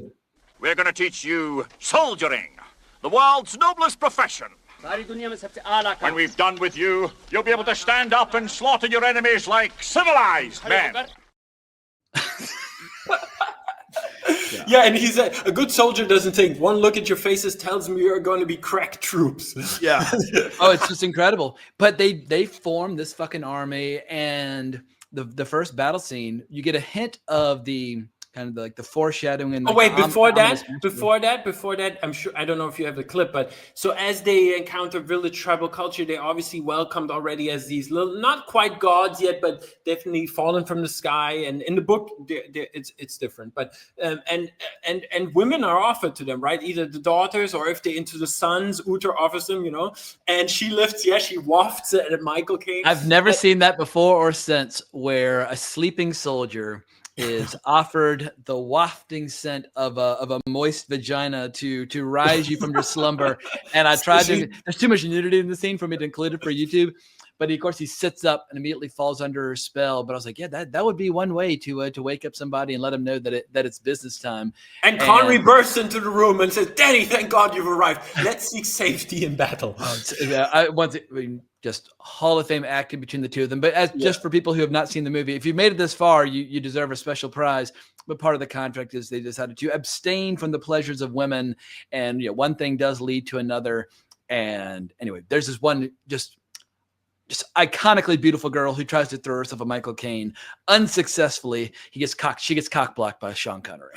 Yeah, and they're acting again the true outrage and upset of these. Obviously, we know who these guys are in real life, so it's just delicious to see them falling for each, other. Because also Connery, as we get into the head polo a bit, because throughout this offering daughters and sons, Connery says, "Peachy, we must not be prejudiced. This is their culture." And then different cultures. Exactly. And then they play polo with the hostage's head, and then it says, "Danny, we must not be prejudiced," right? Or it gets reversed on them, and it's obviously this complete mirror of banter between who gets what role, and it often switches. Like they take each other's dialogue that in the book the other character would have it, but they're so they're so interchangeable. And Connery, or I think it was Michael Caine said John Huston gave him one direction at the beginning. They are the same person, and only as they split later they become vulnerable. When they're together, they're indestructible.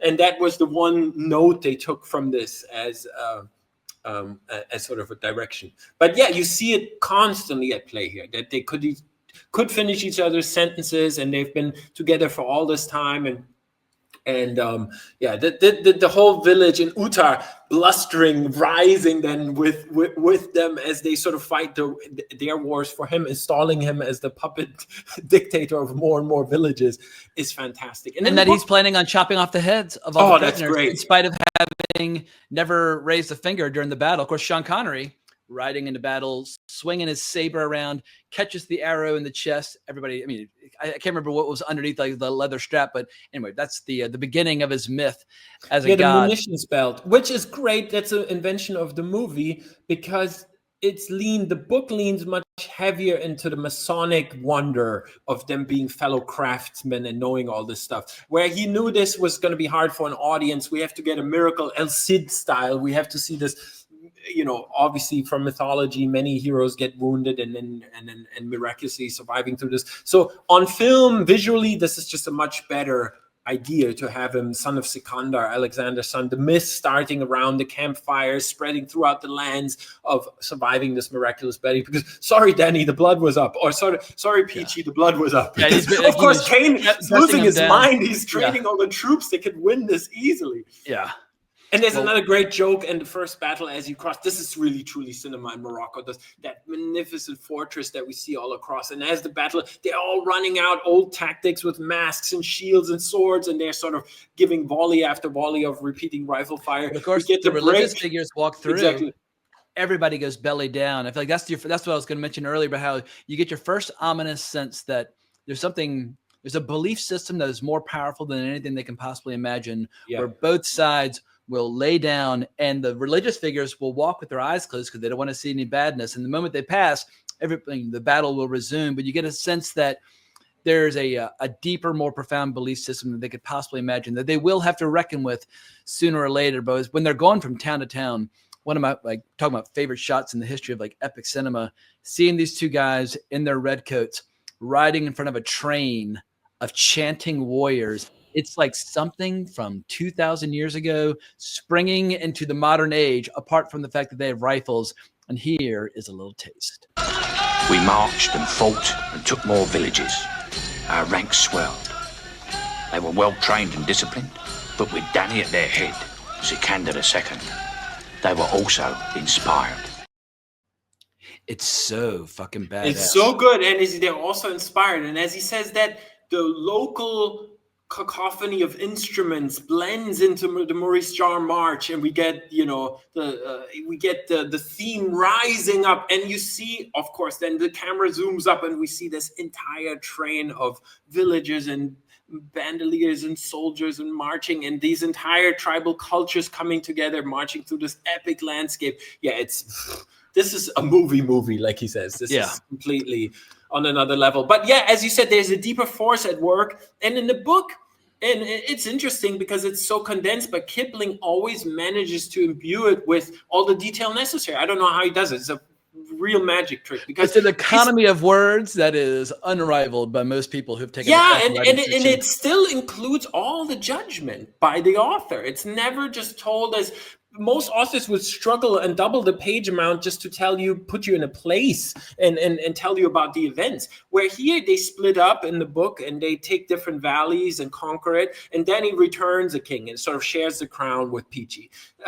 Where in the film they stay together, obviously that would have given it a different tone. But like you said, the invention of Huston with the holy men passing through, also putting Roxanne now before, which is much later in the book, it gives this ominous sense that a precursor of things. What's that line?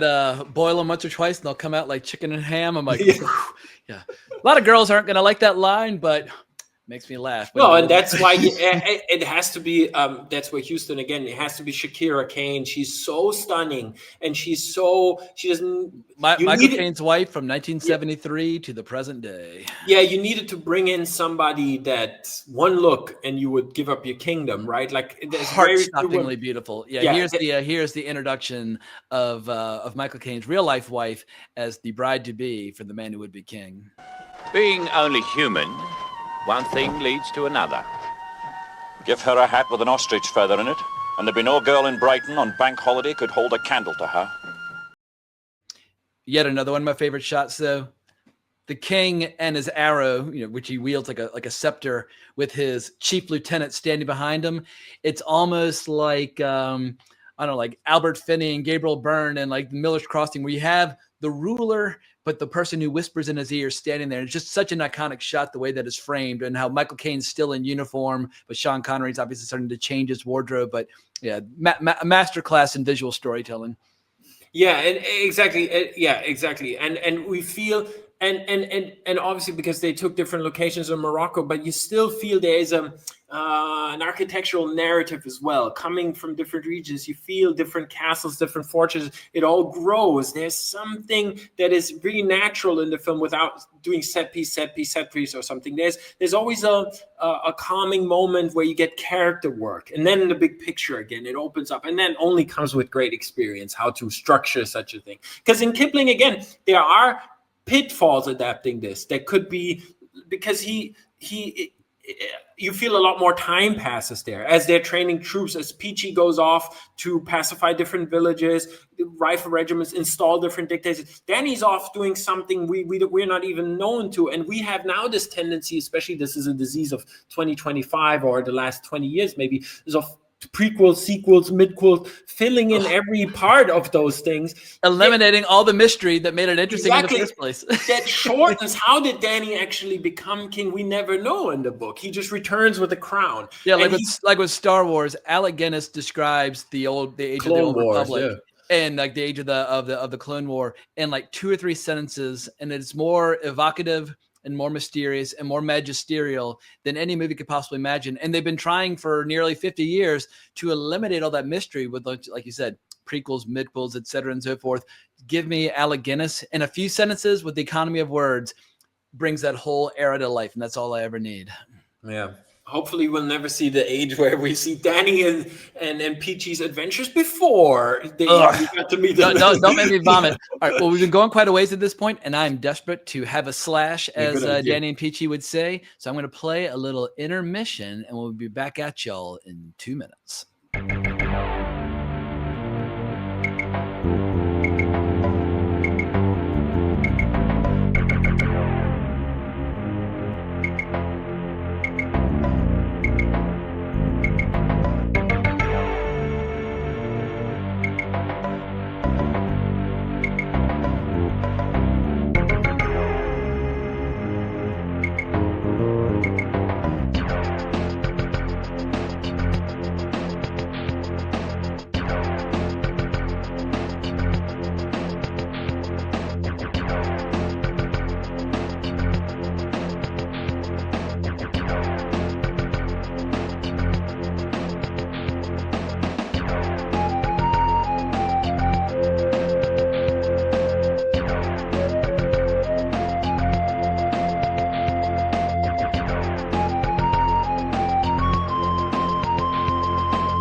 All righty.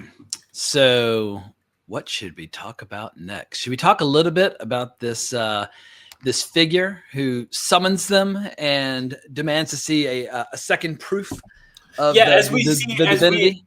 As we see the cracks appearing as the women who they were so smart to put in the contracts that they shouldn't meddle with them because the women folk will be the downfall, as we've all experienced in our lives too. We see nevertheless Roxanne appear, who is, the mythological wife of Alexander. So we can understand that these signs are coming together, where maybe Danny is losing his mind a little bit in the prophecy. It all fits very neatly together. I think I'm very understandably so. Can we see him descend a little bit in grandeur as these battles keep piling up and we see these women, and maybe it starts to crack. And there's another scene where they get summoned by the high priest. I've got it right here. I got the conclusion, because basically Sean Connery is saying, well, we'll come in our own good time. Mm-hmm. And Michael Caine's like, shut up, Danny. Right. They got us over a barrel. Either we pull out now and run, or whatever. Like, we got to basically just call this whole thing off. And what Sean Connery doesn't seem to understand is that his own men would be chasing him out if he loses face in front of these figures. And then he asks Michael Caine what to do. Bluff it out. Polish our buttons and leather, stuff ramrods up our jacksies, and look bold. Like we did when we were on charges for drunk and resisting the guard. Like, talking about the gambler's point of view, like when you're faced with a crisis of like an existential crisis, double down. They did have it later. One of my favorites. Brass it out, Danny. Yeah, brass it out. You gotta brass it out.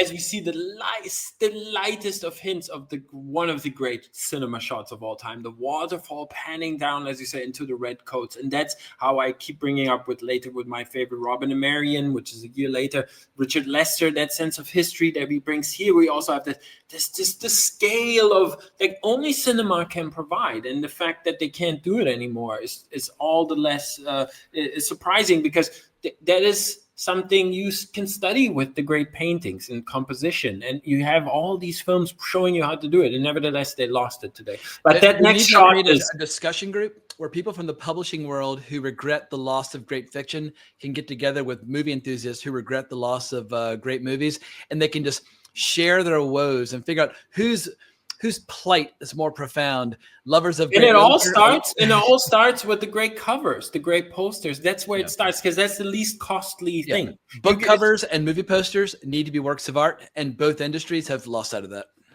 Yeah, exactly. And that's the planning of a movie. If somebody can draw, if somebody knows human proportions like a painter who can envision this, then the planning of those things, it wouldn't cost 300 million and then budgets again for 100 million for them to make millions to even break even at the box office. You know, it's ludicrous.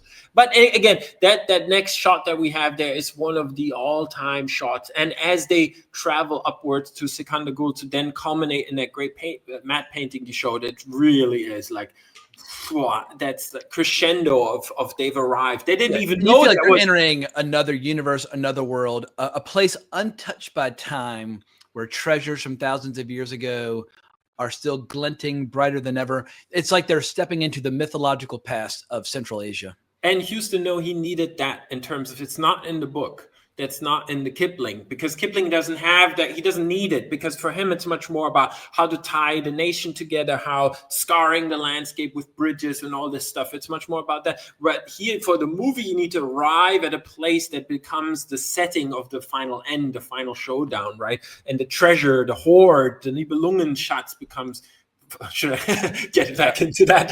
It becomes really important. So and they sell the awe. I mean, I'm sure those props cost a whole $20 to put together, like all like the golden swords and those giant rubies and everything. But Sean Connery and Michael Caine, they completely, totally sell it when they explain what is on the line if they can actually pull this off. What, Danny? We only have to fill our pockets and walk out of here to be millionaires. And all of it, all, would make us the 2 richest men in England. The Empire. The world. And this takes us back to Treasure of the Sierra Madre, when at the very beginning, when Walter Huston's talking about how you have 2 different bets or promises you'll make yourself. When you're not finding gold, you'll be like, if I could just find 5,000, then I'd be satisfied. Then I go home. However, it's even worse when you strike gold. You're like, at what point do I cut myself off? Like, do I just go home with what I set out to achieve, or do I keep digging and keep getting more gold? Like, at what point does greed totally take over? And it's why these 2 movies, like I said before, they're the perfect bookends on a similar framework. They're perfect. And you can watch them both until the end of time, over and over again, and never get tired of them. Never get tired of them. And even with each other's different moralities, this being much more of a friendship movie than the other one. But the core of it, the 3, even if you want to take the 3, because Billy Fish throughout takes over from Kipling a little bit, where it's always the triple, because Billy Fish acts as the interpreter, and he brings great humor, because he asks then the priest, can they take it away? And they say, well, of course, the son of Sikandar. Yeah, it's like, do whatever you like. Do as you like. And it's just the grin of the priest, how happy they are to present their treasure that they've hoarded through time and preserved for them.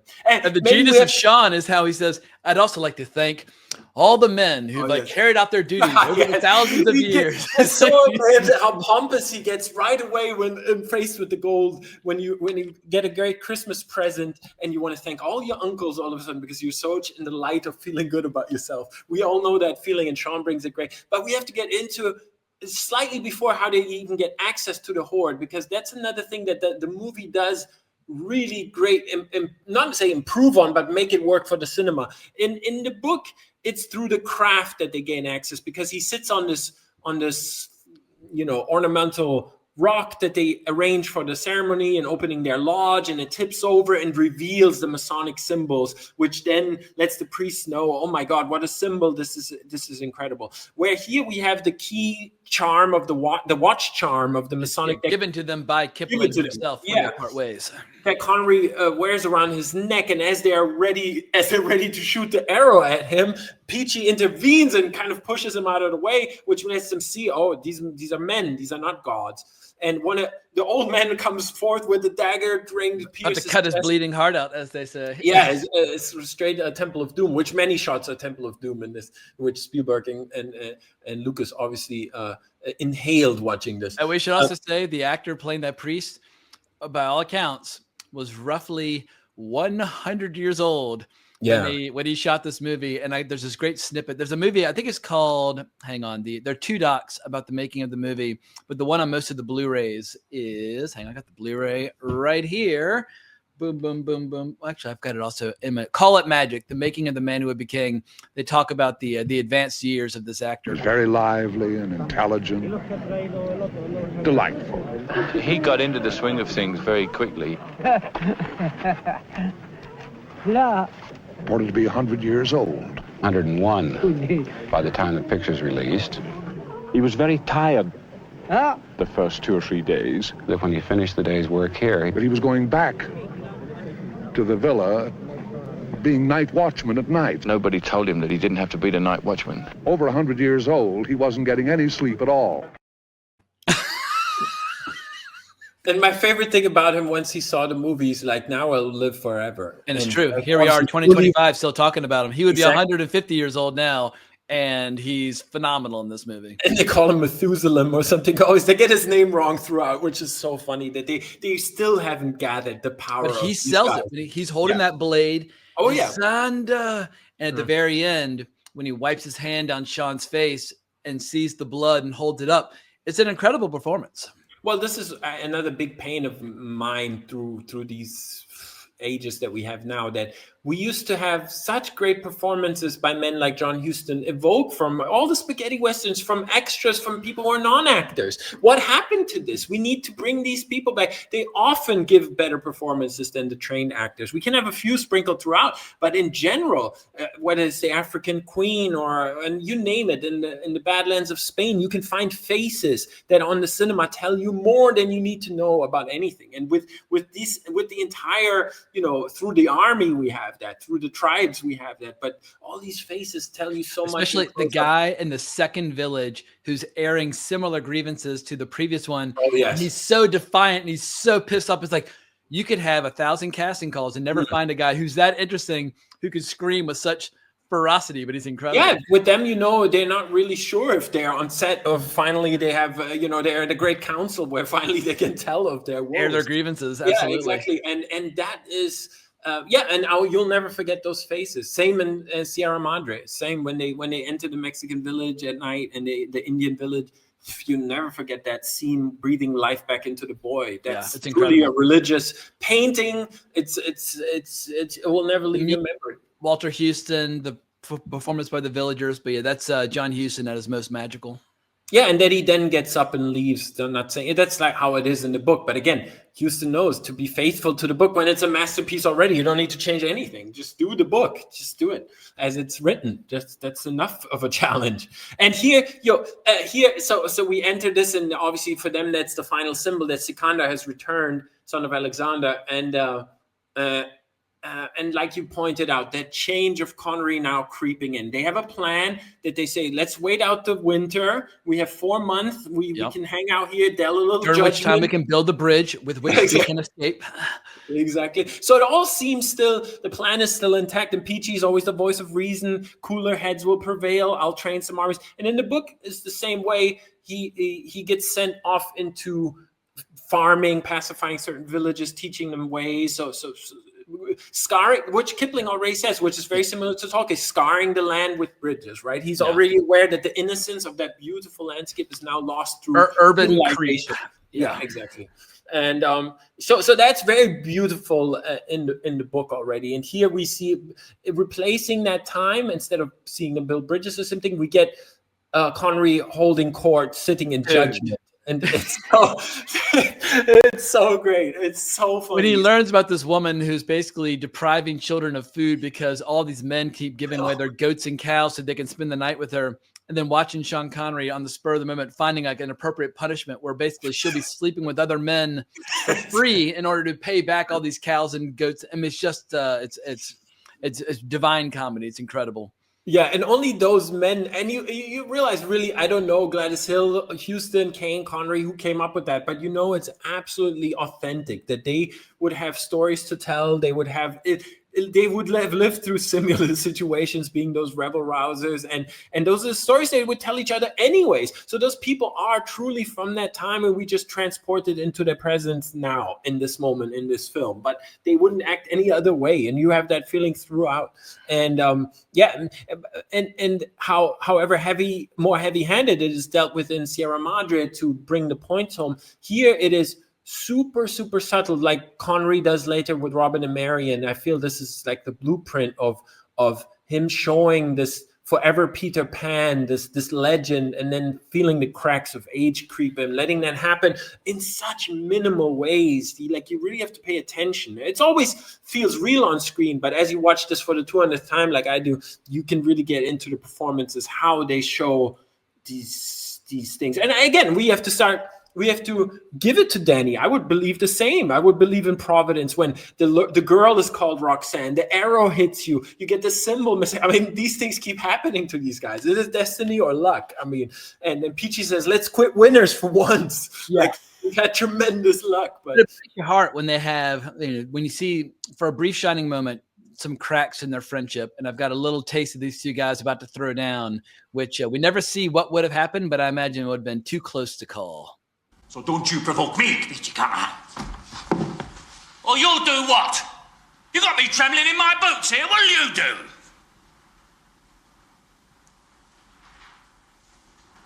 You have our permission to bugger off.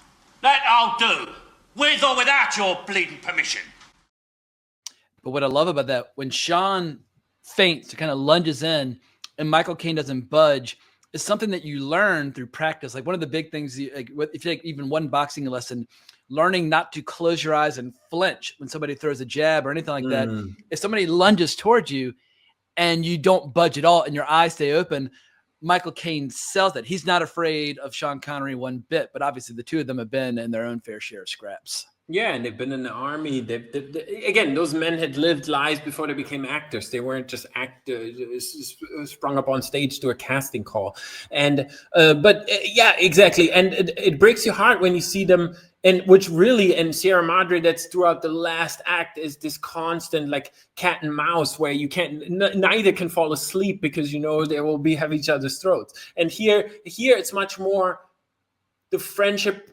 Peachy in the book as well gives it to Danny all the time. Whenever there's a conflict, he's the bigger man. He's like, you know what, I grant you all of your follies, but I want to just help you out of this. He's much more less for the treasure, much more for the friendship in the book. And here as well, on the eve of his marriage, as that comes through, he's like, I'll leave tomorrow, I'll leave in the morning. And then Danny again has lost all his steam, and he's like, well, won't you stay and see me up the altar for old time's sake? And immediately he's like, of course I'll do that, Danny. And that postpones the whole thing. He couldn't have got away clean. And every time you watch it again, you're like, oh, just write off, just like at least one of you make it. But we need to get to do a side-by-side comparison of the pouches of gold dust in Sierra Madre being shot with machetes compared with the mules and all the treasure rolling down the hill, just like the futility of chasing riches. I feel like how's the asphalt jungle in the end? I feel that's a theme as well. Or at least we have it in The Killing, Kubrick, where the money blows away. Yeah, at the end of The Killing, all the money goes out of the suitcases. But with Asphalt Jungle, you've got the kind of the ringleader of this crime who keeps paying to watch these young girls dance. That's his big right. He spends too long. Right. He wait and the driver keeps saying, "Come on, let's go." And he's like, "No. Like one more coin in the jukebox." And he gets busted due to his own obsession with young girls. Right. And so this kind of, you learn it's in Fat City, right? Them both sitting at the end, the boxers, like there's never even when he wins, he loses. The Mexican fighter who loses has more dignity and grace in his loss than Keach ever has in winning the fight. You don't feel like he won anything, right? Like at the end. And so this futility, the greatness, and that's within Huston, that's within those mythology. You don't need to always win. That's another thing people don't understand today. The elegy of that great loss is much bigger than winning. Although who's interested in that? That's uninteresting. Yeah. Aim for the stars, shoot for the moon, and if you get halfway, good enough. Yeah, exactly. So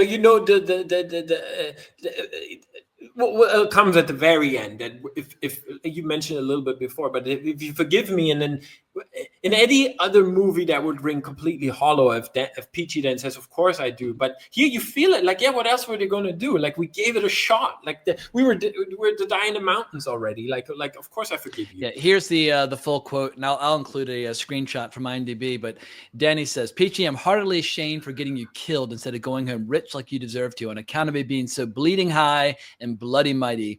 Can you forgive me? And he says, that I can, and that I do, Danny, free and full and without let or hindrance. And then Daniel replies, everything's all right then. And it's just pure movie magic. I'm taking the screenshot right now just to remind myself.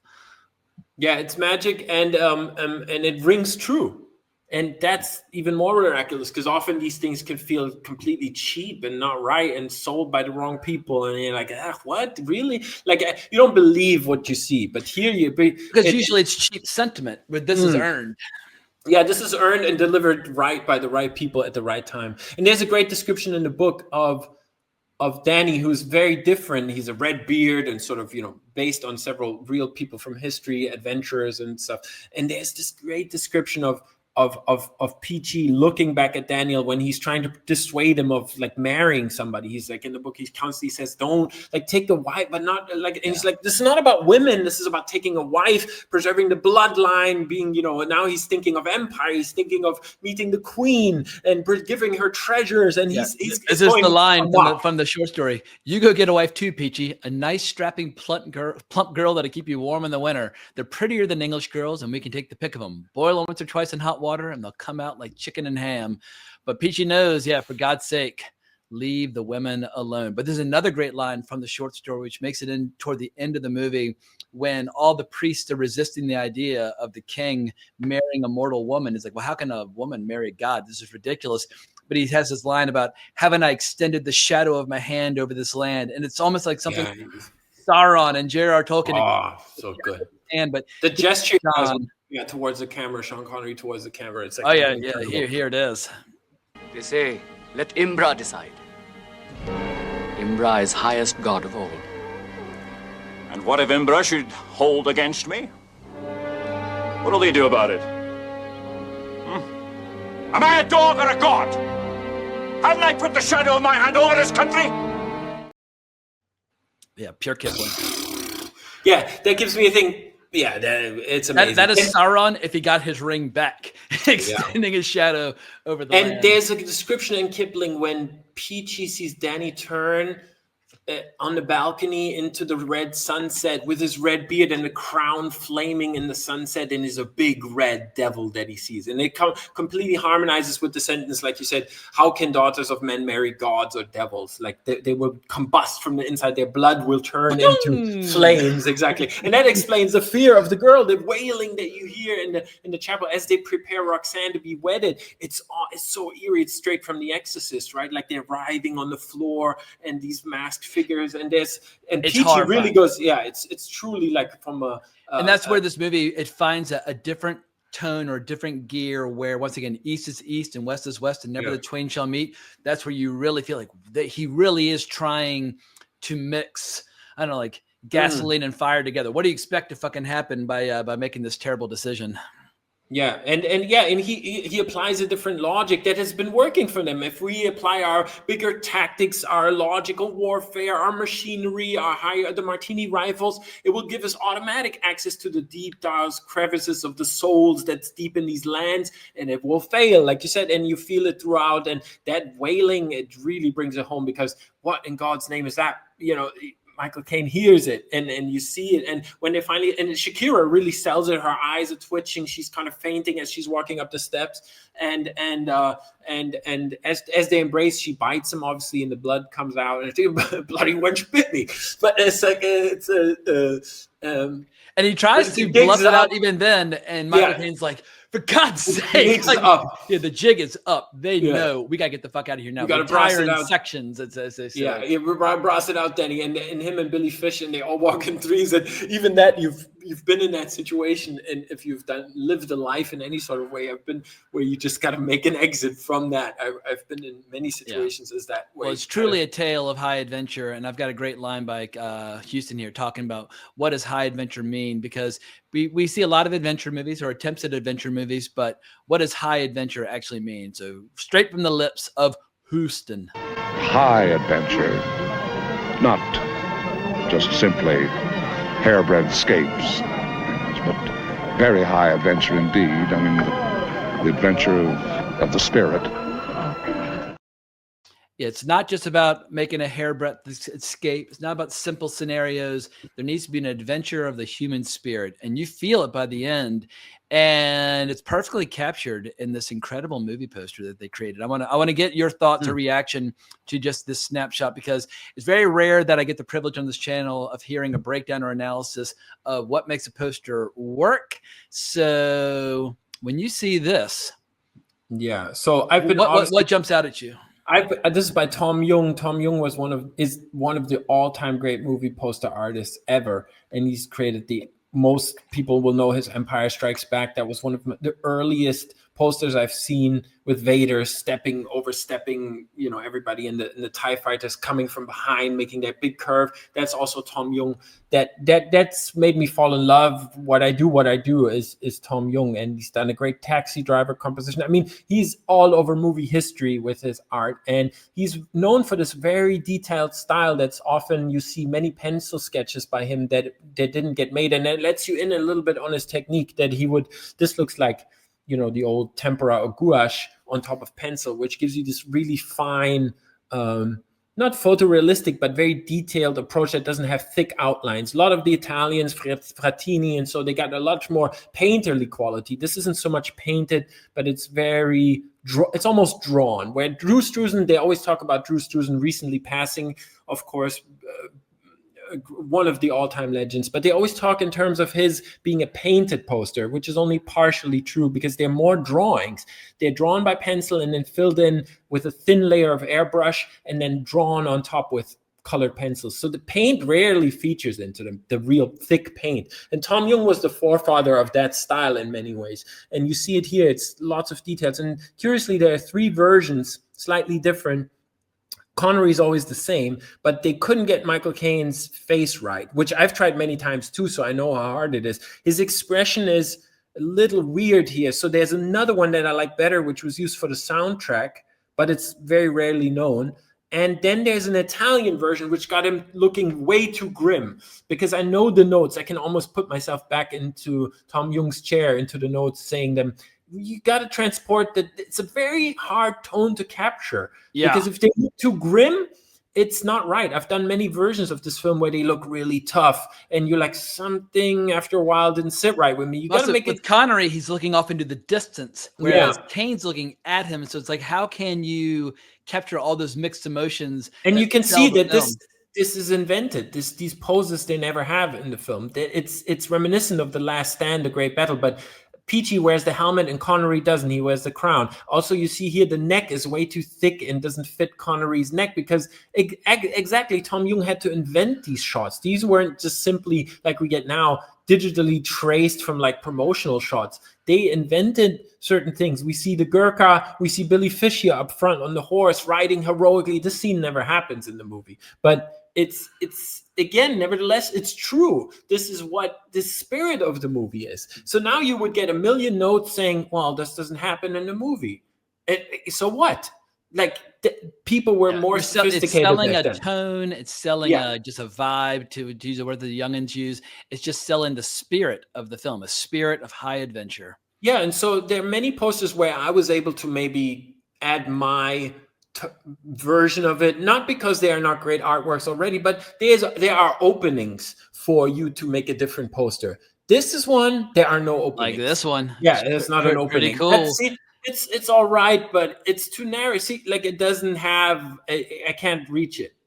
These are scenes. I included way more things from the movie, right? Look, Billy Fish is there and Roxanne is there, or Kipling is in there, but I cannot match it. That's one that will always elude me. That's something that where he was able to abstract something that is, again, unexplainable. It just sits right. And Tom Jung did it. Well, I always love hearing you talk about how there's certain posters that you're always trying to nail, and there's like you take multiple passes. Like I know with Pat Garrett and Billy the Kid, you're always chasing the perfect poster, but you never feel like do it. You can't.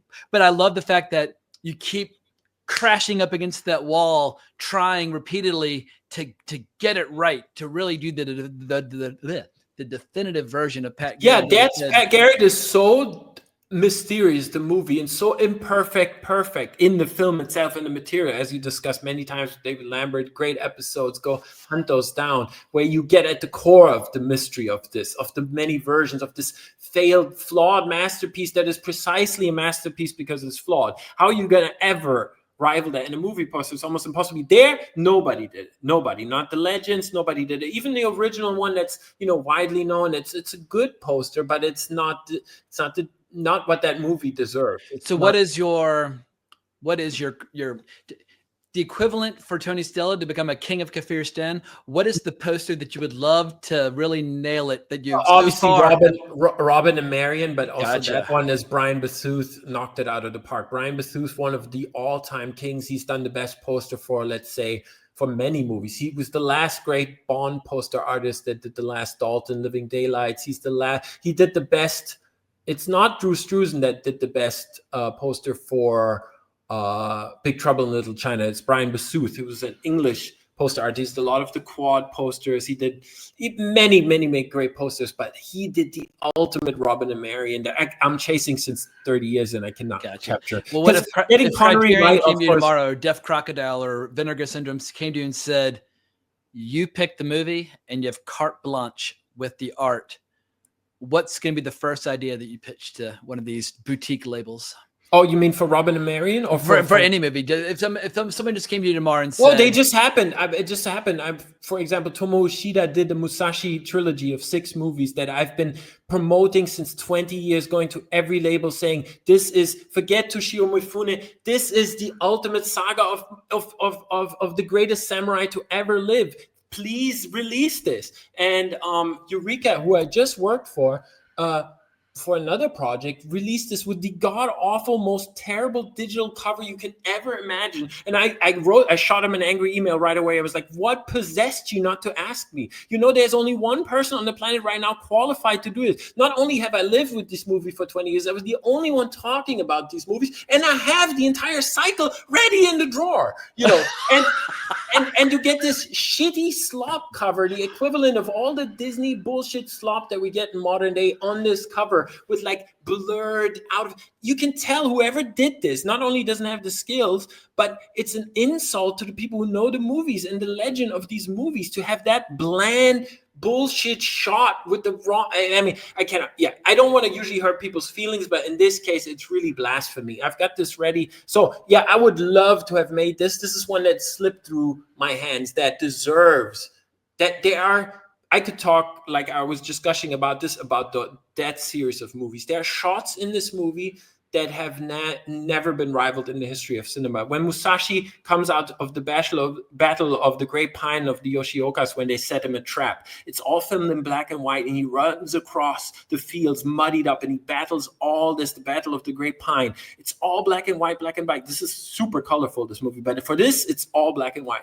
And we shoot after the battle. We get a jump cut into a field of farns that are so bloody red, like your shirt right now. And Musashi's just panting in those blood-soaked farns, and he's panting, looking up at the guy, blood splattered. This is the movie from the 60s, 62, the series. And it's we get closer and closer to his face as he sees like what he has just done, what it dawns on him, what he has just accomplished and done. It's one of the most breathtaking shots in cinema history. To then have a garbage digital cover for this is it almost terrible. feels like sometimes these days when I see some of these box covers for the Blu-rays that they're almost, I'm assuming it's just out of ignorance or just like that they don't know what a rotten job they're doing. But if you're conspiratorially minded, you might even say they're trying to undermine and destroy the legacy of movies by deliberately doing terrible covers. Like One Flew Over the Cuckoo's Nest had some ridiculous one recently.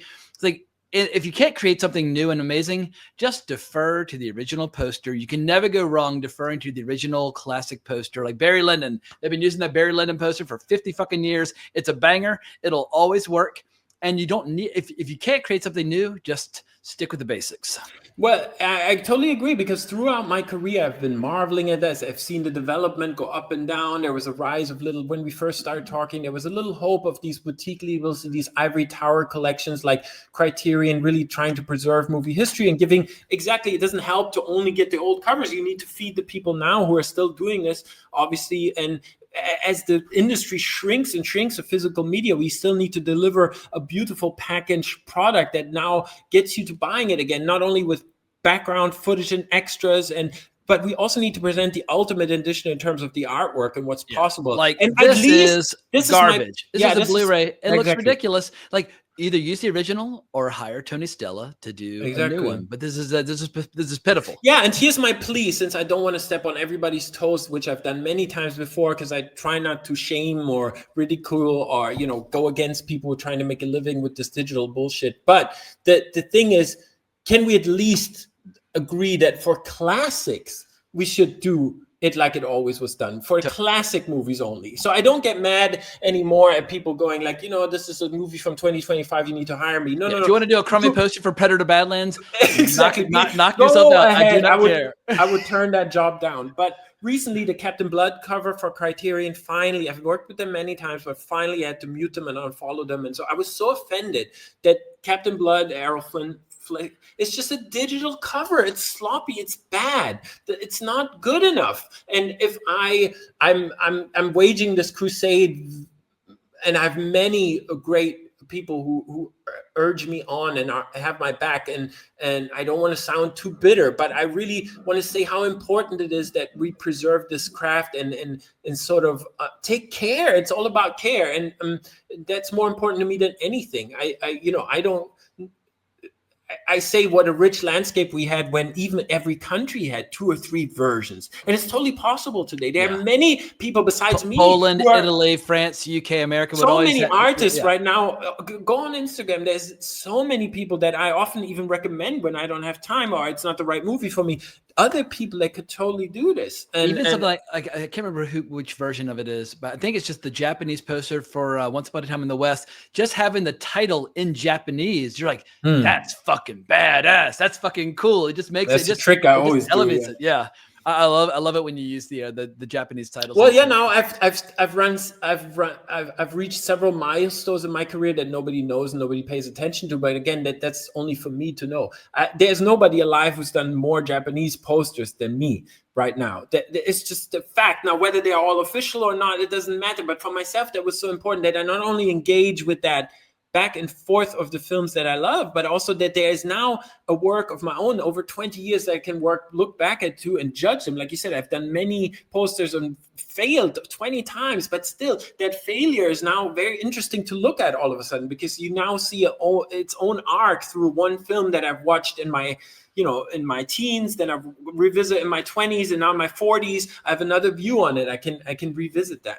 So there was a proposal always looming of a book that would sum all of this up, but it's outgrown me. It's too big. You would need several volumes to even the sketches. Tony Stella's Japanese posters, Tony Stella's Italian posters, Tony Stella's 70s American posters. But I just wait for the day where a bookstore in New York can be rented out, or a restaurant or whatever, and we can just throw a book launch party in your honor here in New York, an old-fashioned 90s era book launch party where you invite filmmakers and VIPs and do it right. But what you're reminding me of now is a little bit of a speech you sent me beforehand of the greatest American, as you describe him, looking back on his own career. Oh, yes. I was recently asked what I owed my longevity to. Surgery was my answer. I can manage well enough horizontally, but vertically I fall apart. Leaping up a waterfall, for instance. On bad days, I compare myself to a salmon back on the spawning grounds after his final trip to the sea. I fertilized the hen salmon's eggs, and now I'm coming to pieces, disintegrating, fin by fin and gill by gill. I mean, natural-born storyteller, whether he was making movies or acting. Yeah, this speech is my Independence Day speech. I go back to this all the time because what he does as a framing device for his acceptance speech is then go through anecdotes he remembers of the making, not what everybody else does watching back his old movies, but little anecdotes of, like, eating long pig, which turned out to be people. which so cute then cuts back to Mitchum. And he finishes the story. He finishes the story. Just, yeah, they're like him, like the stinging nettles and all that stuff. But yeah, it's incredible when you look when he's reminiscing about this incredible life and incredible career, a career which is not yet over at the time of this speech. He had a few more movies in the gas tank. He's just a remarkable individual. Makes you wonder what would have happened if he had narrated The Man Who Would Be King instead of Michael Caine. It would have been weird, but he could have done it. Or you know what I would really like? It's just an audiobook where he just reads it. Just John Huston reading Rudyard Kipling. That would be special. He just had that. It's a delivery style. It's a cadence. It's a rhythm. And which, by the way, again, like I said, looking back at many failed versions, I would have loved to seen all his versions. I wish he would have made the film 8 times with different casts to have the comparison. It's not only that this is the only one sense. God, please give me the Bogart version with Gable. Bogey and Gable, Oh my God, or Burton and O'Toole, or Caine. At least I think he worked with Bogey 5 times. They're good drinking buddies, and he got to work with Gable. Do you work with him twice? The Misfits. I think there's one other that I'm forgetting, but he at least got to work with them, even though he didn't get to make his 1950s version of The Man Who Would Be King. Yeah, and you would call him the monster, right? Because Huston was the monster. Because Bogey was a very different man to Huston. He would like to sit around his own hearth and after a long day's work, gather back home, where then Huston would drag him off into the wilds of the world and make him really live these I can't remember what screening it was, but there was a Q&A where one of Huston's widows was there after the screening of the movie. I can't remember which screening it was, but she talked about how Bogey and Huston would immediately start looking for priceless works of art, like and start playing football while wasted, like diving over sofas and like catching priceless urns and that sort of thing. But they would just basically turn into 8-year-old children in each other's company, and then a lot of smoking. Return home and found out it's all brass. It's sort of very peachy, but clicking the thing. It's not brass, Danny. It's very and here to sum it all up, as we bring this to a close, we haven't mentioned the bridge scene yet. As they get captured, as the treasure is lost and it tumbles down the hill, as Billy Fish does a Gurkha charge and stays with them till the end, and we see his body now being flung up, torn apart, torn to shreds. Right now, the movie again turns different. Now we really. Kipling and Huston make us feel this isn't a joke. This isn't like a great yarn of adventure only. We see the cost of this. The stakes are real. Yeah. I couldn't, because of the music, I had to be selective in the ending, but here's a taste of Sean Connery embracing his fate.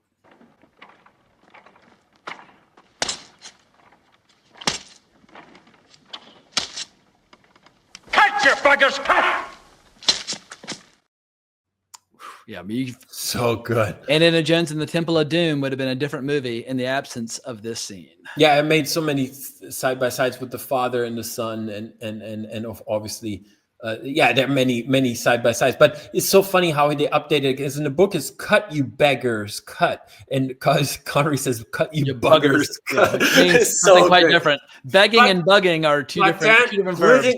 that's Connery, right? Like that turn, like he has it in the offense, he has it in all the bonds. Like there's a certain point where it's all about that, like defiance. And in the book, it's very like he becomes the majesty, the royalty becomes in death. He really becomes what he couldn't achieve in life, and through riches, he becomes in this defiant king, right? Like standing on the middle of the ropes. And as he then tumbles, we have to mention one of the biggest heartbreaks of my youth, finding out it wasn't Sean Connery who did the stunt. That's an 80-foot drop. So exactly, but in my Sean Connery mind, was as a terrified kid, of heights. Terrified of heights like me, so I can empathize again. But it was Joe Powell, who was a legendary stuntman, basically the big daddy stuntman of all British stuntmen, who was another reunion of Michael Caine's, because he was in Zulu, and he was very Sergeant Windridge, who was at the Battle of Rogue's Drift, famous, he's very memorable in the movies. But he did several Bond movies. So again, this is another cast member that can reunite, that they felt a great brotherhood to,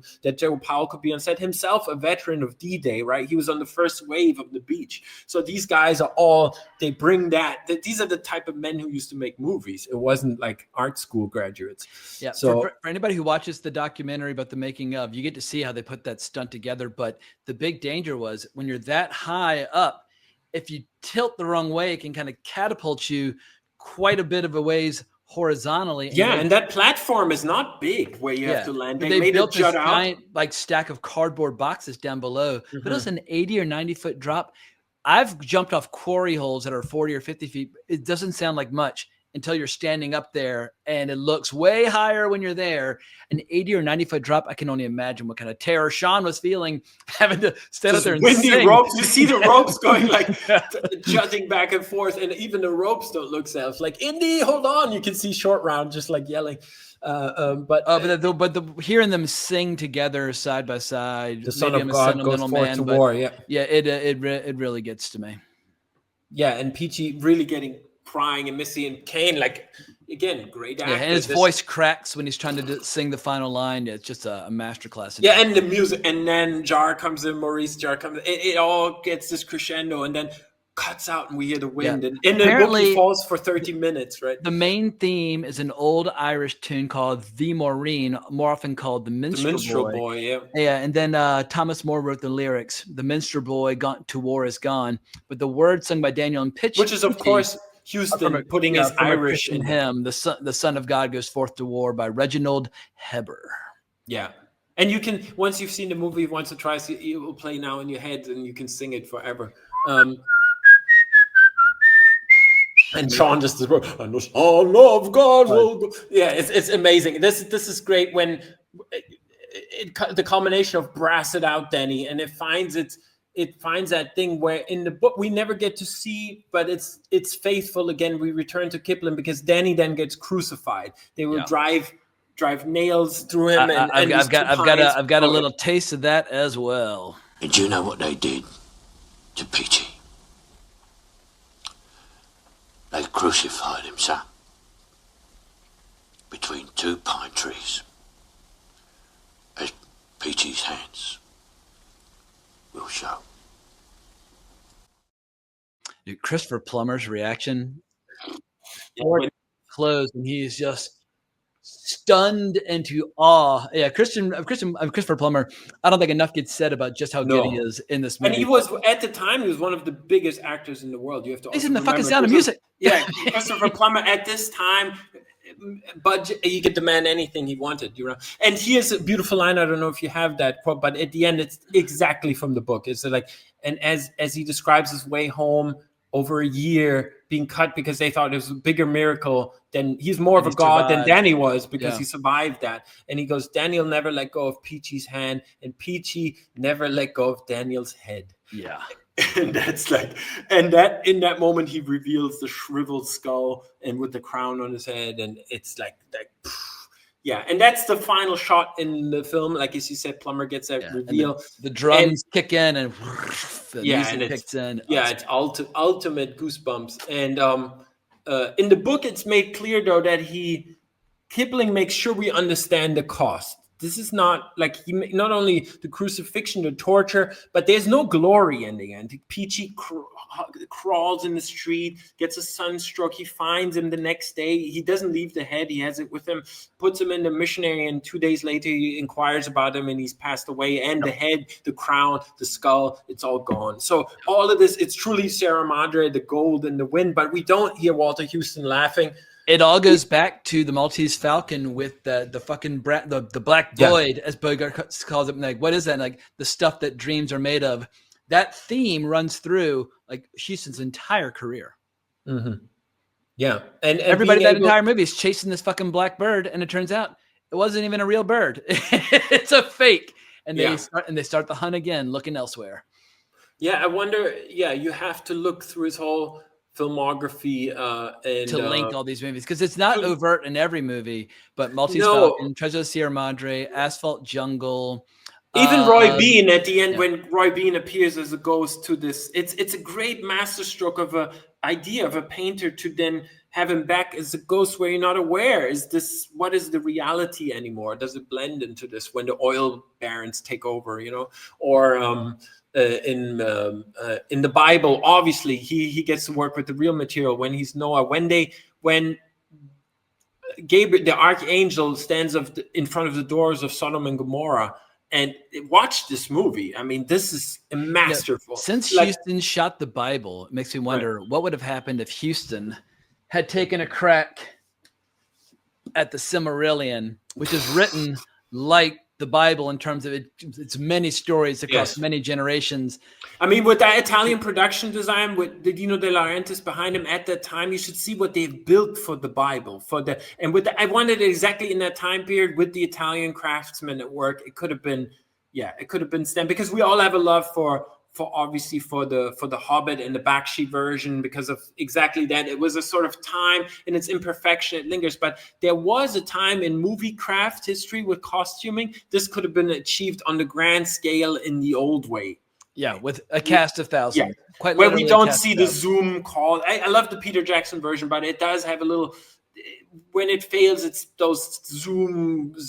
Yeah, too many thousands of digital creations interacting. Yeah, exactly. And it is, I don't want to bicker about it because it's the only thing we have and we will ever have. So it's dear to my heart. But yeah, there is a version that like makes you dream. Absolutely.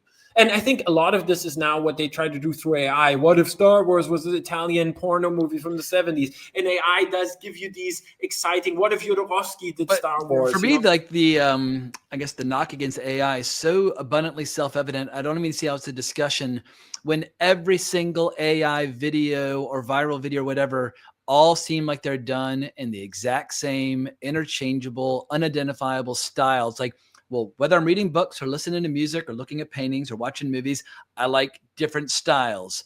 And I don't want every story to be told in the exact same lame fucking style. So do your stupid viral videos. For me, when I look at like a long stream or many, many posts of AI videos, I feel as empty afterwards as if like when I'm ashamed of myself after like jacking off to porn. Whereas if you go to a museum and look at beautiful paintings, it's aesthetic enrichment. You feel like a cup has been filled. Where you're right on point and where we cannot diminish the talk and the seriousness of AI because it goes beyond that. There's a degeneration of the eye and the taste that follows to many generations. To us, it's untouchable because we have these movies, we have these books. You'll never grab us. We grew up in a time before the internet. We built real tree houses. Books and movies were dominant in the 20th century in a way that they were not in the 21st. Yeah. But as a father, you look at this in a complete different light because I do preserve. I'm very proud that how I raised my daughter, but I'm also aware how in a bubble I raise her. She knows every Marx Brothers line ever. She's 7 years old, but that's a bubble you create her, and she's exposed in school and through the iPad. Does it make her feel isolated when she's quoting totally.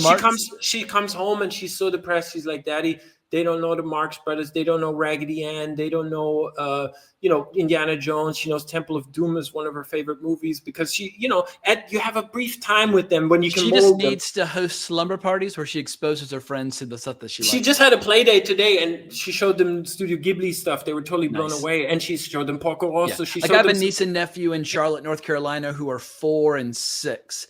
And for whatever reason, they just keep watching My Neighbor Totoro over and over again. Like my little brother tries to expose them to other Hayao Miyazaki, but for whatever reason, Totoro it's good because really, the magic really is present. Yeah, the magic is present in there, and you have that time she, there isn't this distrust against the old, which was my biggest worry because that's part of the conspiracy. Oh, it's black and white. We don't care. This. I don't want them to be there shouldn't be a barrier to old things, to loving old things, and through all this modern ideology, this is what they try to destroy most, right? Through whatever good meaning things they have in mind or sinister things they have in mind. The first thing they try to break is our connection to our own history and past and to our love with that. The second part is the family that comes in. But AI is a big tool for them, not only through control, but to getting us used to accepting the slop. And instead of going to the museum of artistic greatness, that like greatness is almost a thing that should be shunned or looked at in a suspicious way. And for me, I will always respond to the storytellers where they have the same goals as Peachy and Danny of becoming kings of Kafiristan, where it's the impossible dream and maybe it's ultimately futile, but it's the attempt, it's the journey that's important. Yeah, exactly. And recently, Bob Iger, who we don't have to get into that whole mess, but recently basically laying down the arms and saying all our attempts have failed. We've co-opted every single thing you used to once love with our stupid message. And so now we're going to give you the AI stories or the tools so you can tell your own. It's like, so you got the biggest studio in the world apart from Netflix, and you've decided you don't know how to make movies anymore, and you're going to let the users create it. For me, that was him. That was the white flag of surrender. That was such an admission of, like, you don't want our shit, and we've told you we don't want your shit. Just listen to us. We've been kind. We've still supported you. We've carried you. We've made you billions, and still we've told you at every turn, please don't turn on us. This is what we care about. And they've continued to, and this is where the conspiracy really comes in, because we used to have this system too, where they tried to make something, the audience rejected it, you got 2 or 3 shots in Hollywood, guess what? You didn't make money, you were gone, you were Dunsky. And 3 strikes, you're out. Yeah, now it's like this. None of this ever made money for Disney. Star Wars haven't made them a single dime. They've lost money on every single thing, and still they're making it. They're still filling it with the same shit. To bring it back to Kipling, the Jungle Book, their live action Jungle Book, which is this photorealistic. Oh my God. Anyway, but like they made so much money off Jon Favreau. I think Jon Favreau's movie made like 1.6 billion, and it's been almost 10 years. 10 years might as well be 100 for Disney. Start the countdown to where they make another Jungle Book movie. Oh, yeah. I mean, that's all they have, or go back to all the classics. But, as you got, because you're reviewing, you're still, I admire that you're still at it and go force yourself to all these movies. But you got Avatar coming up, and that discussion is obviously one that's just a screensaver. And nobody can explain these movies making this much money, and there's no cultural footprint. Of like put a gun to somebody's head and say, name your favorite character in Avatar. Or a quote. One quote from this shit, one shot. Yeah, but it's all interchangeable. Whereas if you say quote The Abyss or True Lies or Aliens or Terminator, they can give you a list of quotes as long as your arm. Yeah, well, this movie, we missed half of them, by the way. You just got to go in there yourself and watch it if you haven't seen it, or rewatch it. It's one of those movies that we call a hangout movie, which is absolutely true. It's a buddy thing, but it's like Goodfellas is the same way. We know the moral story at the end. It's not even about the downfall. We know it's coming, but therefore it gets rid of that, and you're just able to hang with these men, these guys, these characters in those scenarios, and you just put it on anytime you want. It's one of those things you never miss once it's on. It's the perfect Sunday afternoon adventure that's that will live on forever. Yeah, what's fun for me is that as a second year at UVA, when I was like the beginning of my journey of being obsessed with old movies and up in the launch pad watching movies, sometimes on VHS, sometimes on Laserdisc, but DVD didn't even exist yet. But bridging those formative years where my buddies and I, and we would do drugs and watch movies that we borrowed from the library, round the clock. But that period is when my movie mania was at its most intense and the discovery is the most intense. But to be able to bridge that and bring it all full circle to 2025 and to get to talk to fucking Tony Stella about the movie, I feel like I've allowed my 2 worlds to merge. So East is East and West is West, and never the twain shall meet might be true, but you can sometimes kind of like, I don't know. I'm trying to find a clever way to say it, but it just basically it brought my past and my present all for a circle colliding together. So thank you so much for agreeing to come on. Thank you for continuing this platform, algorithm and all. We know these things, you could spend your time way better in making things that are much more profitable, but yet you are continuing to mix. I think this is your particular contribution to that. There are many channels that we both follow and love, and they have valid points, but when it comes to movie history, they're all very lacking, and they all have to, and not to shame anybody, they have their particular corners or expertise or comic book, but I always feel when they then compare, there's nothing they have beyond 1992. I mean, this is the absolute threshold of old classic movies for them, where we get shock and awe, and that you even give space and time and bandwidth to these topics alongside your other endeavors. I think it keeps it fresh for all of us. It just gives me joy. Like I said, this year, tackling my 1975 videos as well as my 1950 videos where I did like Sunset Boulevard and In a Lonely Place and All About Eve. Those are what it's like. It makes you feel like a plant that's been watered. That is where my love of film remains alive and well. So while I might be a little bit more bitter and jaded and cynical about movies in 2025, I think as time goes by, I will keep my 50th, 75th, and 100th anniversary videos will remain a main thrust to this channel. Yeah, that's great. No, and like, yeah, we have to come. I mean, next year, throughout the 70s, I think you have a great series. Yeah, there's still plenty of good stuff to come. Yeah, and if I get to a point where I don't like my 50th anniversary videos because I'm talking about like the mid 80s, I'll just start doing 125th anniversary videos. We're talking about the early days of Charlie Chaplin. And we could have easily done a John Huston episode. That would have been even. I mean, I was tempted to. You drift off. My fear was a little bit that I get too much into everybody's lives, because of course with these you could do individual episodes with such ease, and we see, where else do they lead on from here? From both, they all continue to do great work. I mean, Caine works later with Brian De Palma and with Woody Allen, and Connery does Outland is still to come, and like there's still great things. Steven Spielberg. I mean, there are still plenty of chapters left for all the principals involved. There are still plenty of chapters to go. That's maybe where it completely ends for me. That Ride into the Sunset is like the end of my romantic movie chapter that they found it. And it's, again, intensely tied to my own personal history. But yeah, that was the sort of the as we now see in retrospect. In the 90s, we didn't perceive it. But now in retrospect, you can see that this is one of the last times we get to see this high adventure done the right way with the right people. As they're coming in here in this crucial year, 1975, as these film school nerds are starting to replace the old masters, they're still filled with that mythology and love that they now want to take on. The old masters grew up on theater and poetry and books and history, whereas the 1975 film school generation, they grew up on movies. And I love Brian De Palma. I love John Milius. I love all those guys, but it's a different sensibility. Yeah. Huston didn't grow up watching a bunch of movies, and so it just brings a different. And Walter, they had to drag him to Hollywood. He never want to appear in a movie. He got lured by the money, and I can build a log cabin and get out of Hollywood. That's why I use Hollywood to get out of Hollywood. But for him, it was a crazy step down from the theater. And and we wonder, like, you have a better judgment on that as you still follow TV. But a while ago, there was that narrative, like, actually we get the better stories now on television. There was a kind of golden age. For a couple of years. There was a golden age. But then the streaming wars started and quantity became more important than quality. But the streaming wars ended the golden age of TV. Yeah, I just wonder where we are now, because for me, the streamers ended when I was typing in Lino Ventura and Jean Gabin. If those names don't pop up with anything or just one result, then I'm done. I don't need to sign up for you. And so, I think if I wanted to be positive about the modern age, what I do like is that if you and I had been born 20 years earlier, we would not have been able to make a YouTube video celebrating the man who would be king. So there are some, you got to really... You have to just make more of an effort to dig through the weeds, because there's so much disposable, forgettable, quick and easy content flowing. Like, what is the best dog food for your puppy and all that. And you can get lost in all that kind of stuff.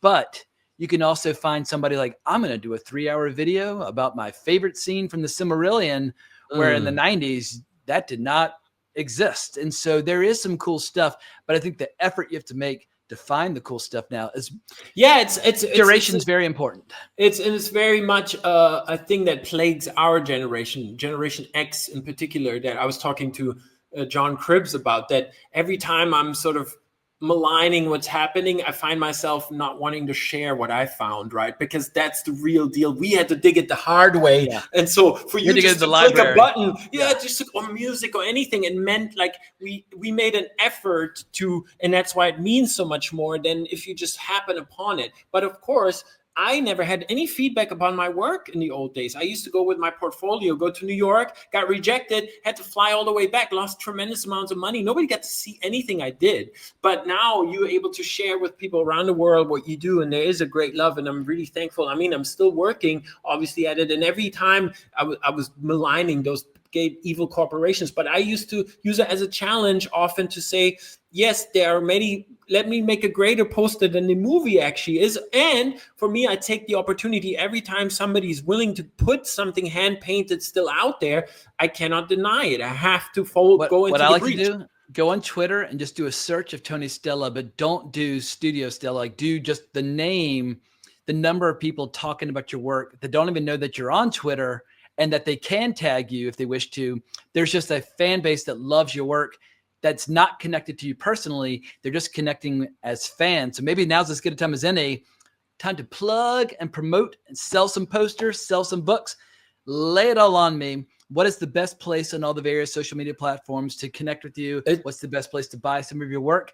Now's the time. Yeah, still talking about like how we all found each other on Twitter or now X and stuff. It's a weird app that's changed in so many purposes. But in terms of, I think, threads and movie talk, or just because our little group is still kind of active more or less on there, it's still the best place to talk, I think, for all of us. I'm on Instagram at Studio T Stella, yeah. But I wonder, again, you have so many followers, half of those are robots or something, but I feel like it's a great newspaper. We know who to look for, and you have to hunt down your little op-ed page every time because Mighty Moose. The feed doesn't even provide the people you follow. So however broken the feed now is dominated by an algorithm. I'm like, do I just really like porn, or is Twitter trying to shove it down my throat? That's you're not on Instagram, but that truly is. You want to know what you really look for, of whether it's street fights and big boobs, it's all just there. Yeah. And like my little brother was like, dude, I go on X and it's all financial news. I was like, it's sounds scary. like the algorithm is reacting differently to our tastes and preferences. It knows us really well, and it's super scary. But yeah, you can still manipulate it to your taste if you look at enough cute puppy videos and dogs. It will cleanse your soul for a little bit. But yeah, Instagram is the same. It's Instagram has the advantage of playing music a lot easier than on Twitter. I don't know why, but I can never play anything with music. It gets instantly blacked out. Yep. Other people put entire films on there. I don't know how they get away with it. But yeah, anyhow, in terms of things coming out, there was recently Shout Factory had the rights to all the Golden Princess library, which is really cool that not only did these movies are coming out and are back in the theater, but includes all the John Woo classics, all the gun ballet movies that we all fell in love with in the 90s. So I did that all series of of posters you did, like when I was walking by the IFC Center one night, I was hammered. I was walking by that. I was like, what's playing at the IFC Center? And I look up and there were like 3 posters by you. And I was like, that is so fucking cool. And I immediately took a picture. I was like, Tony, I'm walking by the theater. Here's some of your work proudly on display. Yeah, in this case, a lot of it happened in the 90s, so they never really got a chance for a poster because a lot of it from the Chinese market was already photographic, or the Hong Kong market. And then once it got to us, it was only on shoddy third label DVD, not even VHSs, that were so low on the art term level that these movies, forget illustration, but they never even got good graphic design. So unfortunately for that run, they wanted me to do very simple silhouettes only, which I said, it's impossible. All those movies are about brothers and buddies and groups. We cannot do silhouettes. What they wanted me to do was just a gun. They wanted something cheap and quick. Yeah, and I said, and I put myself on the line. Like I said, again, like, you don't need to pay me, but I'll do what I do, and you don't need to use them if you don't want to use them. It was kind of like this. And then I worked to one or two. Kind of, but they liked it, and I knew I had to hope that there was a person who people love them. I saw people posting screenshots in the theater of your work up on the screen, just delighted, going back. But again, I was constrained. They didn't want full posters, so I was only able to do a couple of character heads. So, and I wasn't allowed to do the graphic design because they wanted it unified. I had really elaborate ones. But here comes the interesting second chapter. Now, Arrow is releasing them all again in the UK, and I got to do all of those again. Beautiful. So this is a little news that's not really out there, but they're all going to release, slowly trickle out. And there I got to do the full rendition. There I got to do. So now I have a funny, curious experiment. I got to do the US version, which they didn't really use. Outside the theaters, I don't think my artwork is used. But in the UK now, they're getting the releases. And I don't think those two labels even know that this is happening. So it's a kind of little cool glitch that I think I was able to jump into. What if somebody wants to buy some prints for you as that's unfortunately done. Christmas gifts. Unfortunately, the Trump tariffs have axed the shop. That's no longer possible. Now it is so expensive to ship, I without good conscience, you know how expensive the shipping was, more than the poster. Yeah. And now it got even more expensive. So the shop is temporarily closed, unfortunately. But yeah, I think through supporting physical media is the greatest gift you can make me, because buying those films, owning those films, is preserving that history. That helps all of us, and it's kind of the antidote to the streaming wars. And if you want Fun City and Deaf Crocodile and Video Vinegar Syndrome, all these people to continue putting out these limited releases of like 3,000, 4,000 discs, people need to buy them.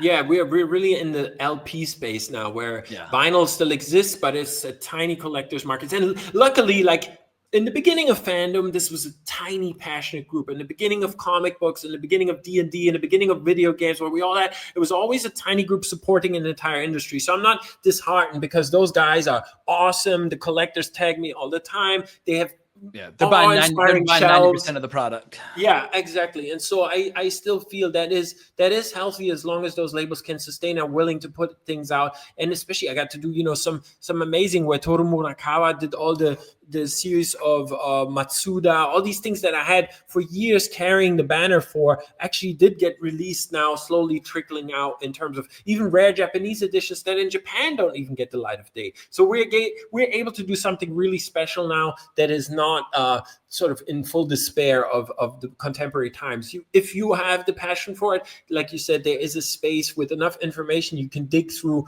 and find amazing releases. And let's hope we can continue to do this, and you shining the light on it always helps. And I hope for the fans we did enough to not bore you with this topic, but for the uninitiated enough to my philosophy of this channel is always, I make the videos that I would want to watch. Everybody's invited to come along for the ride, but this is the video that I wanted to see. Tony Stella speaking at length about this film. So thanks again. It has been an honor doing this video with you. Thank you so much. And for Unto the Breach, the next one, I think on 76 we have a couple that Rolling Thunder in 76, or is it 77? You're putting me on the spot. I would say 77. I know Network is coming up next year. But Robin and Marion, for sure. I know we did the deep dive already, but we can almost do a commentary track, and you'll have me crying on air. If you play the music. If you manage to crack the music right for this, John Barry, then you will have a live bawling session. Beautiful. I look forward to all the above. Well, we hope y'all have enjoyed this episode. Remember to like, subscribe, hit that notification bell, buy some kick-ass Blu-rays featuring the work of Tony to keep his endeavors going for the foreseeable future. But we hope y'all enjoy revisiting the movie, reading the short story, learning about the behind the scenes, but more importantly, as always, onwards and upward. It ain't like it used to be, but it'll do. You know how to whistle, don't you, Steve? You just put your lips together and blow.